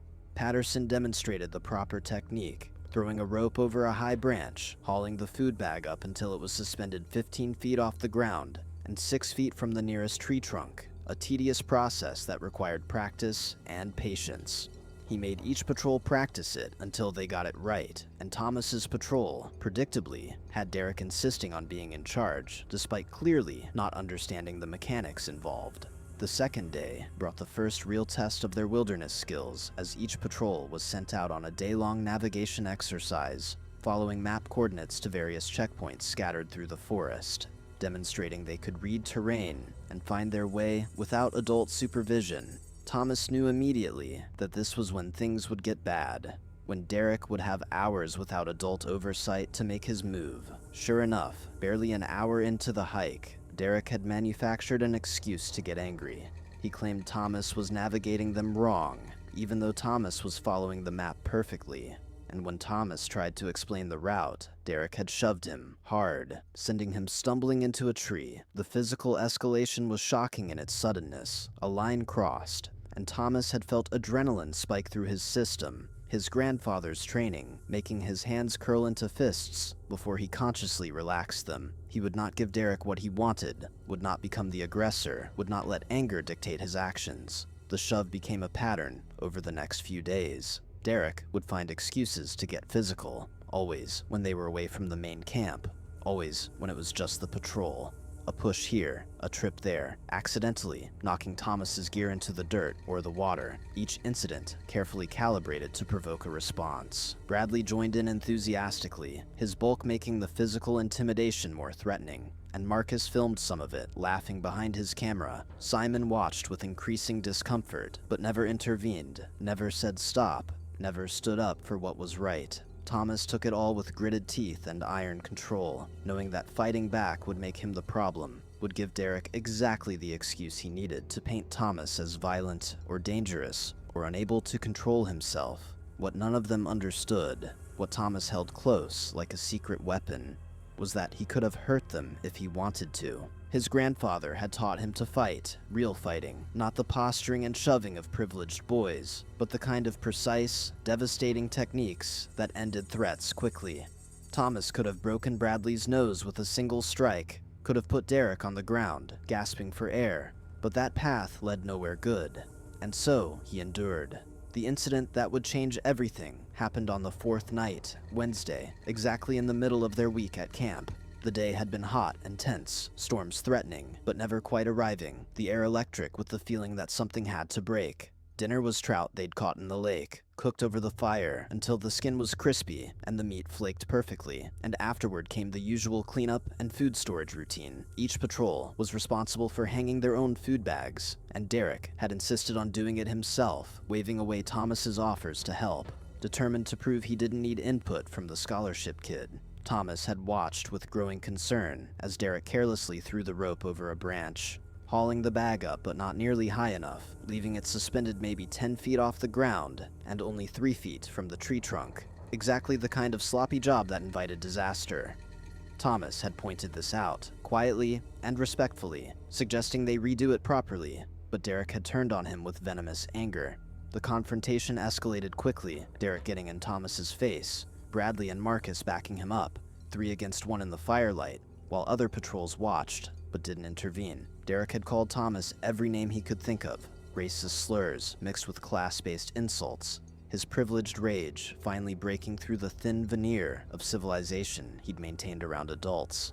He'd shoved Thomas again, harder this time, and when Thomas had simply stood back up without retaliating, Derek had made a decision. He turned to the other scouts watching, and declared that Thomas was cut off, that no one was to help him with anything, that he was basically expelled from the patrol, that he could spend the rest of the week alone for all Derek cared. It was a petty, stupid display of dominance, but it worked because these kids had been trained since birth to follow social hierarchies, to defer to wealth and confidence, and no one had the courage to stand against Derek's decree. Thomas had walked away from that confrontation feeling strangely free. If he was cut off, excluded, then he was no longer bound by the patrol structure, no longer under Derek's supposed authority.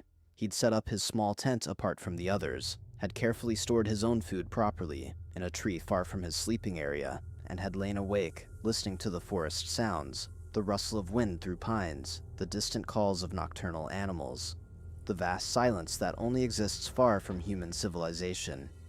He'd thought about his grandfather's teachings, about patience and timing, about how predators sometimes revealed themselves through their own arrogance, about how the wilderness had its own justice. And then, somewhere deep in the night, he'd heard it, the sound that made every nerve in his body come alive, that sent ancestral memory flooding through his veins. The snuffling, huffing sound of a large animal moving through camp, and then the crash of something being knocked over, and then, piercing the darkness, the first screams. Thomas was out of his tent in seconds, his flashlight in hand, his grandfather's hunting knife on his belt, adrenaline sharpening every sense. The screaming was coming from Derek's patrol area, multiple voices raised in panic and terror, and Thomas ran toward it, even as his brain screamed at him to run away. What he saw in the beam of his flashlight would stay with him forever. The food bag that Derek had hung so carelessly, so arrogantly, had been exactly what Thomas feared. A large black bear, probably 300 pounds of muscle and claw, and opportunistic hunger had managed to reach the bag by climbing partway up the tree and swiping at it with massive paws. The bag had torn open, spilling food across the ground. And now the bear was in the middle of their camp, among the tents, surrounded by screaming teenagers who didn't know what to do, whose expensive gear and privileged confidence meant nothing in the face of real danger. The bear was confused and aggressive, surrounded by noise and movement, its natural wariness overwhelmed by the smell of food and the chaos of the moment.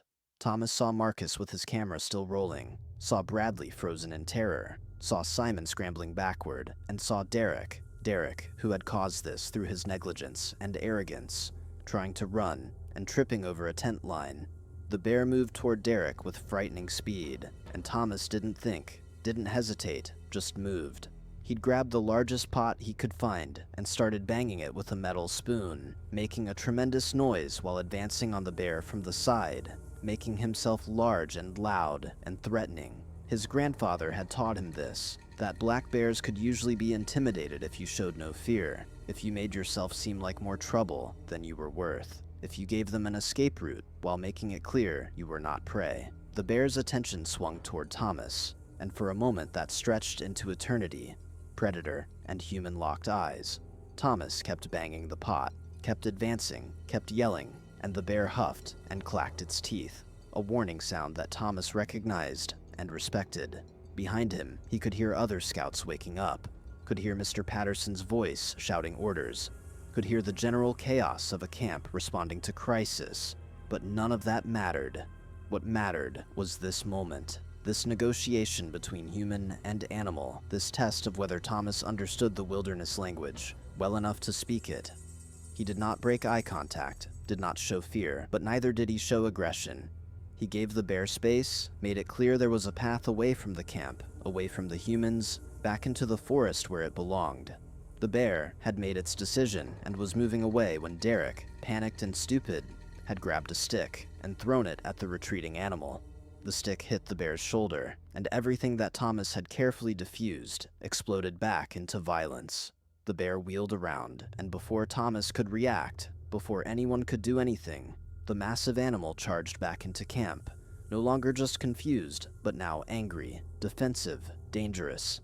It crashed through tents, scattering gear and people, and Thomas saw with horrible clarity what was about to happen, saw the trajectory that would take the bear directly toward Marcus, who was still filming, still stupid enough to think his camera would protect him.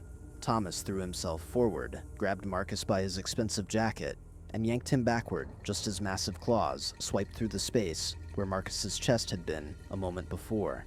The claws caught Marcus's arm instead, shredding jacket and skin, and Marcus's scream was high and terrible and very, very real. What happened next was chaos, documented in flashes of sensation rather than coherent narrative. Patterson was there with an air horn, blasting sound that finally drove the bear away, back into the darkness of the forest. Other adult leaders arrived with flashlights and medical kits. The camp erupted into controlled panic as scouts were accounted for, injuries assessed, emergency protocols activated.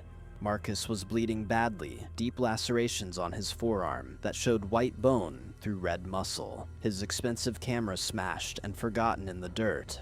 Bradley had been knocked down by the bear's charge and had a gash on his leg that wasn't life-threatening but required immediate pressure to stop the bleeding. Simon had managed to get caught in collapsed tent fabric and had a broken wrist from falling awkwardly. And Derek, who had started all of this, who had caused this disaster through his carelessness and then made it worse through his panic, had his hand mangled where he'd tried to protect himself, and the bear's claws had caught his fingers, crushing and tearing in ways that would require serious medical intervention. Thomas found himself working alongside the adults, his first aid training taking over, his hands steady while others shook. He helped apply pressure to Marcus's wounds, helped stabilize Bradley's leg, helped free Simon from the tent wreckage, moved through the crisis with the calm competence that comes from being prepared, from taking training seriously, from understanding that survival wasn't about having the best gear, but about having the best skills, Around him, the wealthy kids who had spent months mocking him were crying and panicking and useless, and their expensive equipment was scattered and broken, and their confidence had evaporated like morning mist. And Thomas felt something cold and hard settle in his chest. Not satisfaction, not quite, but recognition. The universe had delivered a lesson that no amount of money could have prevented, that no amount of privilege could have avoided, that Derek's arrogance had written in blood and pain across the Ontario night. The emergency evacuation took hours to organize.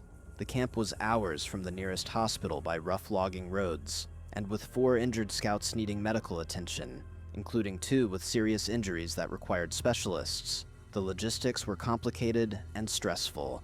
Patterson radioed out on the emergency band, and eventually a rescue coordination response was mounted.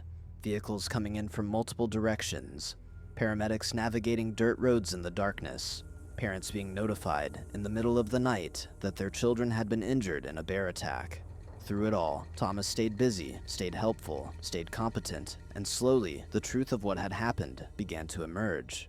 The adults pieced together the sequence of events from multiple witness accounts, and a clear picture developed. Derek had improperly stored the food against explicit instructions and Thomas's specific warnings. Derek had created the conditions that attracted the bear into camp. And then Derek had provoked the bear into a secondary attack that had led to the injuries. The radio communications crackled through the night as statements were taken and facts were established, and Thomas could hear the adults' voices growing sharper, more official, understanding that this wasn't just an accident, but a preventable disaster caused by negligence and arrogance. Patterson's face was drawn and angry as he looked at Derek, at the boy whose family had donated so much equipment, whose father had so much influence, and Thomas saw the scoutmaster wrestling with his conscience, knowing that wealth and power would try to reshape this narrative, knowing that he had a choice about what kind of man he would be in this moment. Multiple scouts, kids from other patrols who had been watching from a distance, confirmed that Thomas had tried to warn Derek about the food storage, that Thomas had banged the pot to drive the bear away, that Thomas had saved Marcus from worse injury. Maria had been awake and watching from her patrol area, had seen everything, and her testimony was clear and unflinching. Derek had caused this, and then Derek had made it worse. And people had gotten hurt because privilege had convinced him that rules didn't apply, that expertise could be ignored, that consequences were for other people. The vehicles finally arrived around 3 in the morning, lights cutting through the forest darkness, paramedics moving with practiced efficiency.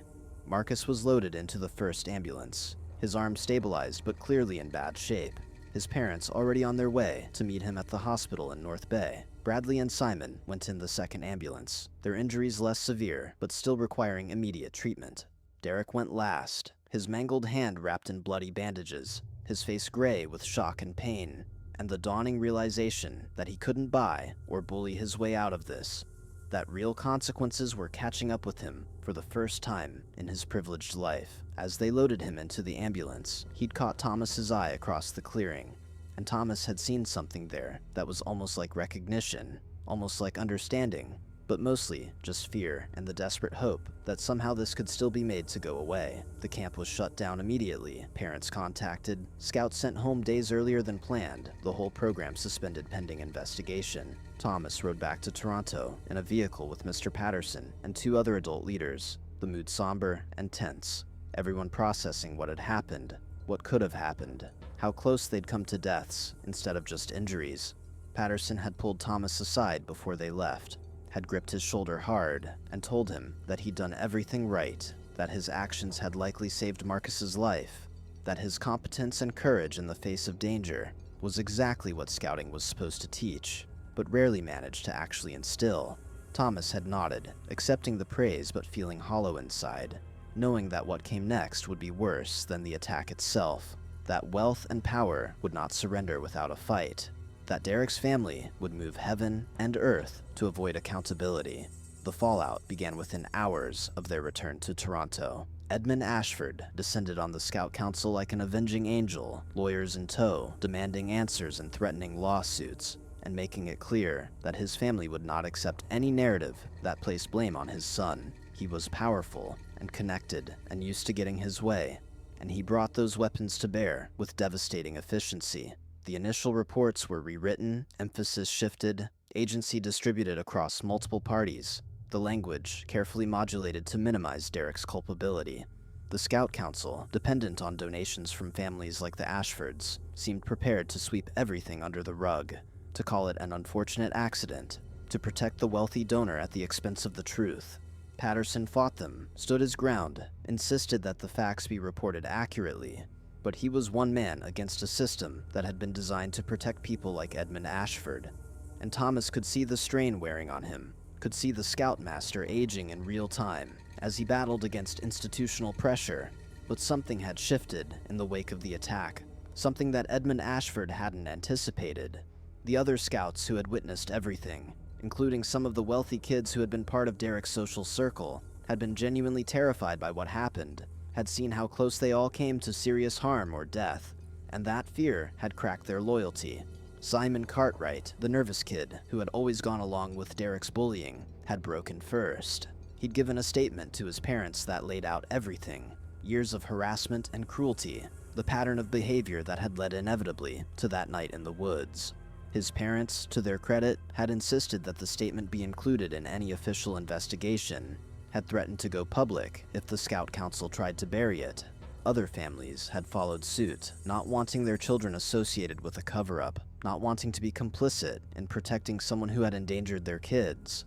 The narrative that Edmund Ashford had tried to construct was eroding from multiple directions, and even his money and influence couldn't stop the tide completely. Marcus Chen was in the hospital for weeks, multiple surgeries to repair the damage to his arm, a long recovery ahead of him that would involve physical therapy and possible permanent limitations to his mobility. His father, who understood about consequences and reputation in ways that Edmund Ashford didn't, had been quietly gathering information, quietly talking to other families, quietly building a case. The expensive video camera had been destroyed in the attack, but Marcus's habit of filming everything meant there were hours of footage on backup drives at home, footage that showed Derek's harassment of Thomas, showed the conflicts at camp, showed Derek carelessly hanging that food bag despite warnings. Mr. Chen had that footage reviewed by lawyers, had timestamps verified, had a documentary record of negligence and cruelty that couldn't be easily dismissed. He didn't release it publicly, not yet, but he made sure Edmund Ashford knew it existed, made sure the Scout Council knew that truth had receipts, made sure everyone understood that burying this would come at a cost. The Scout Association of Canada launched an official investigation, and this time, there was no way to avoid scrutiny. 4 injured teenagers, a wildlife attack caused by negligence, multiple witnesses with consistent stories, documented evidence of harassment and bullying. The investigation took months, interviews conducted, statements compared, policies reviewed, and slowly, painfully, the truth was established in official language and formal findings. Derek Ashford had failed to follow proper food storage protocols despite training and specific warnings. Derek Ashford had provoked a bear that was already retreating, causing a secondary attack. Derek Ashford had engaged in a pattern of harassment and intimidation that created a hostile environment and may have contributed to the breakdown in patrol cohesion that allowed dangerous practices.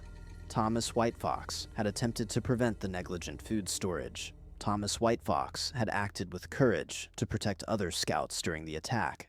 Thomas Whitefox's actions likely prevented more serious injuries or fatalities. The findings, when they were finally released, were devastating to the Ashford family's carefully constructed narrative. Edmund Ashford tried to fight them, tried to suppress them, tried to use every ounce of his influence to make them go away. But the Scout Association had its own reputation to protect, had insurance companies demanding accountability, had other wealthy families who didn't want to be associated with covering up negligence. Derek was expelled from the troop, barred from participating in any Scout activities, officially sanctioned for behavior that violated the Scout oath and law. The findings were forwarded to the schools that Derek attended, to the private academy that had placed him in leadership positions. And suddenly, doors that had always been open to him were closing. Suddenly, consequences were following him in ways they never had before. The criminal investigation was more complex. The Ontario Provincial Police had opened a file because of the severity of the injuries, and while charges against a minor for negligence in the wilderness were unusual, the prosecutors had latitude to pursue various options. Derek was interviewed multiple times, always with lawyers present, always with his father, trying to control the narrative. But the evidence was overwhelming, and the witnesses were credible, and eventually even the best lawyers couldn't make this disappear. The final decision was to charge Derek with criminal negligence causing bodily harm, a serious offense that could carry jail time, though given his age and lack of prior record, the more likely outcome was probation and community service, and a permanent mark on his record that would follow him into adulthood. Edmund Ashford had been able to buy his son's way out of many things, but he couldn't buy his way out of this. Not completely, not when the evidence was so clear and the consequences so severe. The civil lawsuits followed, Marcus Chen's family leading the way, seeking compensation for medical expenses and future care, pain and suffering, emotional trauma. Bradley's family filed suit as well, though their case was weaker given his injuries were less severe. The Ashford family's homeowner's insurance became involved, legal teams clashed, depositions were taken, and the whole ugly business was laid bare in court filings that became public record. Thomas was deposed as a witness, spent hours answering questions about the camp, about Derek's behavior, about the attack itself, and he told the truth calmly and clearly, just the facts, letting the facts speak for themselves. The cases would eventually settle out of court for undisclosed amounts, but everyone knew the Ashford family had paid substantially, had learned that their wealth couldn't insulate them from all consequences, that actions had prices that even they had to pay. Through all of this, Thomas tried to maintain some semblance of normal life, but everything had changed. His story had spread through the Toronto schools, through the scouting community, through the networks that connected teenagers across the city. He'd gone from being the invisible scholarship kid to being the kid who fought a bear, who saved his patrol, who stood up to bullies and survived. The attention was uncomfortable and often unwelcome, but it came with opportunities. Scouting organizations from across Ontario reached out, offering him positions in leadership programs, offering full scholarships to advanced wilderness training, recognizing that he represented something they wanted to encourage. His school treated him differently, teachers who had barely noticed him now writing recommendations, guidance counselors suddenly interested in his future plans, colleges and universities taking notice of a kid who had demonstrated character in ways that couldn't be faked on an application. Mr. Patterson, who had stood his ground and fought for the truth despite pressure from above, was quietly pushed out of his position as scoutmaster, the Scout Council deciding he couldn't be trusted to work effectively with donors and manage sensitive situations.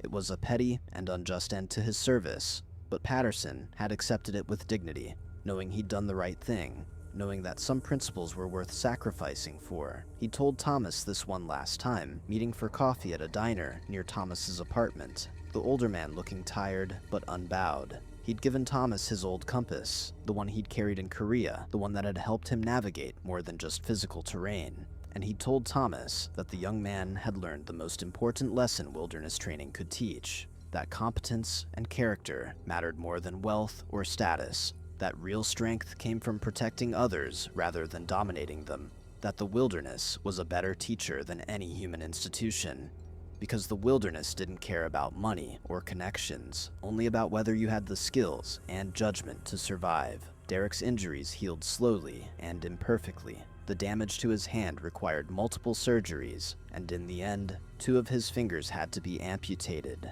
the bone and tissue too badly crushed to repair properly. It was a permanent reminder of that night, a visible consequence that would follow him for the rest of his life. And while Thomas tried not to feel satisfaction at Derek's suffering, there was a grim recognition that the universe had delivered justice in its own way. Derek would never play piano again, would never regain full function in that hand, would have to explain those missing fingers to everyone he met for the rest of his life. It was perhaps crueler than anything the legal system could have imposed. A daily reminder that actions have consequences, that arrogance has a price, that the privileges of wealth only extend so far. Marcus Chen's recovery was longer and more uncertain. The surgeries had saved his arm, but the nerve damage meant he would never regain full sensation or strength, would have to relearn basic tasks, would face years of physical therapy and adaptation. His father had set up a meeting between Marcus and Thomas months after the attack, and it had been awkward and emotional. Marcus had apologized, crying, saying he was sorry for filming, sorry for laughing, sorry for being part of the cruelty, sorry for not standing up when he should have. He'd said that Thomas had saved his life, that he knew that he would spend the rest of his life trying to be worthy of that sacrifice. Thomas had accepted the apology, had told Marcus that people could change, that recognizing your mistakes was the first step toward becoming better, that redemption was possible, but required actually doing the work. They'd parted not as friends, but as two people who understood each other better, who had been through something that had changed them both in fundamental ways. The following summer, Thomas returned to the wilderness, but this time as a junior leader with a different troop, teaching the skills his grandfather had taught him, showing new scouts how to respect the land and the animals that lived there. He'd thought about that night often, thought about the bear that had been just an animal following its nature, thought about the thin line between civilization and wilderness, thought about how quickly everything could change when arrogance met reality. He taught the new scouts about food storage with a seriousness they didn't quite understand yet, made them practice hanging bear bags until they could do it in their sleep, told them stories about what happened when people got careless, when they thought they knew better than the experts, when they let pride override judgment. He never mentioned Derek by name, never made it personal, just let the facts speak for themselves, let the lesson sink in through repetition and emphasis and the weight of his own belief. His grandfather came to visit that summer, making the trip down from the reserve to see Thomas before the camp trip. They'd sat together on the apartment's small balcony, watching the Toronto sunset, and his grandfather had asked him how he felt about everything that had happened, whether he carried anger or satisfaction or regret about Derek's fate. Thomas had thought about it carefully before answering, trying to find words for the complex mixture of emotions he carried. He'd said that he didn't take pleasure in Derek's suffering, that the injuries and consequences seemed appropriate, but not something to celebrate, that what he felt mostly was relief that the truth had been acknowledged, that justice had been served not through revenge, but through the simple accounting of what actually happened. His grandfather had nodded slowly, his weathered face thoughtful, and he'd told Thomas that he was proud, that the ability to seek justice without seeking vengeance was a difficult balance, that Thomas had walked a hard path with honor and dignity, that he was becoming the kind of man the world needed more of. Maria Santos had stayed in touch, had become a real friend rather than just an ally against a common enemy. She'd gone with Thomas to some of his leadership training sessions, had decided she wanted to pursue wilderness education as well, had found in that summer's crisis a calling she hadn't known she was looking for. They talked about starting a program specifically for kids from working-class backgrounds, kids like them who loved the outdoors but couldn't afford the expensive camps and equipment, kids who might have skills and knowledge to share but were shut out by the economic barriers that surrounded these activities. It was an ambitious dream, years away from reality, but it gave them something to work toward, a way to take the painful lessons of their experience and transform them into something positive, something that might help others avoid the same dynamics of privilege and exclusion they'd navigated. The final piece of Derek's reckoning came almost 2 years after the attack, when he turned 18 and the sealed juvenile records were no longer quite so sealed. He'd applied to universities, expecting his family's money and connections to smooth the way as they always had, but several schools rejected him outright, citing character concerns and the documented evidence of his behavior. The private academy he'd attended had quietly encouraged him to graduate a semester early and leave, no longer wanting him as the face of their institution. His father's business associates began to distance themselves, not wanting to be associated with the family whose son had made national news for negligence that injured other teenagers. Slowly, painfully, the social networks that had protected and elevated Derek all his life were withdrawing, and he was learning what it felt like to be on the outside, to be judged, to face doors closing rather than opening. Thomas heard about these developments through the grapevine, through the networks of former scouts and classmates who kept loose tabs on each other's trajectories. He tried not to pay too much attention, tried not to let Derek's ongoing struggles become a source of satisfaction or vindication, but he couldn't help noting that the universe's accounting seemed to be continuing, that consequences were compounding over time rather than fading. He wondered sometimes if Derek had learned anything, if the experience had changed him, or just made him bitter, if redemption was something Derek was even interested in, or if he saw himself purely as a victim of unfair treatment. Thomas hoped, despite everything, that Derek would find a way to become better, that pain would teach what privilege never could, that accountability would lead eventually to growth. But hope wasn't certainty, and Thomas wasn't going to waste his own life worrying about whether his former tormentor had learned his lessons. Thomas's own trajectory had taken turns he never could have predicted. The University of Toronto had offered him a full scholarship, interested in his leadership experience and wilderness expertise, and he was studying environmental science and indigenous studies, planning a career that would let him work at the intersection of traditional knowledge and modern conservation. His grandfather was getting older, moving slower, and Thomas spent weekends at the reserve learning stories and practices that needed to be passed down, making sure that knowledge didn't die with his generation. His mother had been able to reduce her hours at the factory because the settlements from the civil lawsuits had included compensation for Thomas as well, a financial recognition that what he'd done had value, that his courage and competence had saved lives and deserved acknowledgement. They'd moved to a better apartment, one where Thomas had his own room, where there was space to breathe, where the constant stress of poverty was reduced to a manageable pressure rather than a crushing weight. The story of what happened that night in the Ontario wilderness became something of a legend in scouting circles, told and retold, details shifting and changing with each retelling. Some versions made Thomas more heroic than he felt he'd been, turning him into an action movie protagonist who single-handedly fought off the bear. Other versions downplayed Derek's culpability, trying to make it seem more like an unfortunate accident than preventable negligence. But the official records remained unchanging and factual, and whenever the story threatened to drift too far from reality, Thomas could point to those records and say, "This is what actually happened. This is what the investigation found. These are the facts."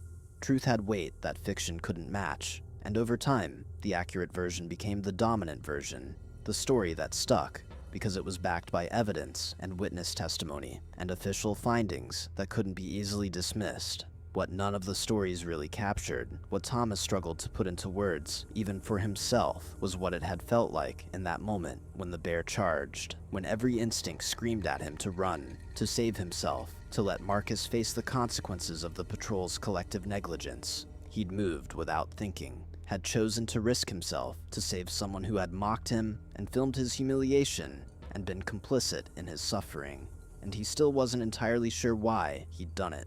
His grandfather had told him it was because he'd been raised right, because his mother and grandfather had taught him that you help people even when they don't deserve it. That character is revealed in the moments when you have to choose between self-preservation and protecting others. Thomas thought maybe his grandfather was right, but he also thought maybe it was simpler than that in that moment of crisis, he'd simply been unable to watch someone get hurt when he had the power to prevent it, that some instinct deeper than conscious thought had moved his body before his mind could object. Years later, working as a wilderness guide and teaching outdoor education to inner-city kids, Thomas would tell his own version of the story, carefully edited and focused on the lessons rather than the personalities. He'd talk about food storage and bear safety, about the importance of following procedures even when they seemed tedious or unnecessary, about how the wilderness was beautiful and rewarding, but also dangerous and unforgiving. He'd talk about leadership and responsibility, about how being in charge meant accepting accountability for outcomes, about how privilege didn't protect you from natural consequences. He'd talk about courage and competence, about how real strength came from skills and knowledge, and the discipline to apply them consistently, and sometimes, when he had students who reminded him of himself at 15, kids from tough backgrounds who felt out of place in these programs, he'd pull them aside and tell them that they belonged here, that their life experience gave them perspectives and strengths that wealthy kids often lacked, that the wilderness didn't care about money or status, only about whether you had what it took to survive and thrive. The final encounter with Derek came unexpectedly 5 years after the attack at an environmental conference in Ottawa where Thomas was presenting research on indigenous conservation practices. Derek was there with what looked like a corporate delegation working for his father's real estate development company. dealing with environmental regulations and indigenous land rights. They'd locked eyes across the conference hall, and after a moment of frozen recognition, Derek had approached, his damaged hand with its missing fingers carefully positioned to be less obvious. They'd talked, briefly and awkwardly, two people whose lives had intersected violently and then diverged into very different trajectories. Derek had apologized, finally, without qualifications or excuses, had said he was sorry for everything he'd done, that he understood now how his actions had hurt people, that he was trying to be better. Thomas had accepted the apology, had shaken Derek's damaged hand, had told him that people could change if they chose to, that redemption was possible, but required sustained effort and genuine transformation.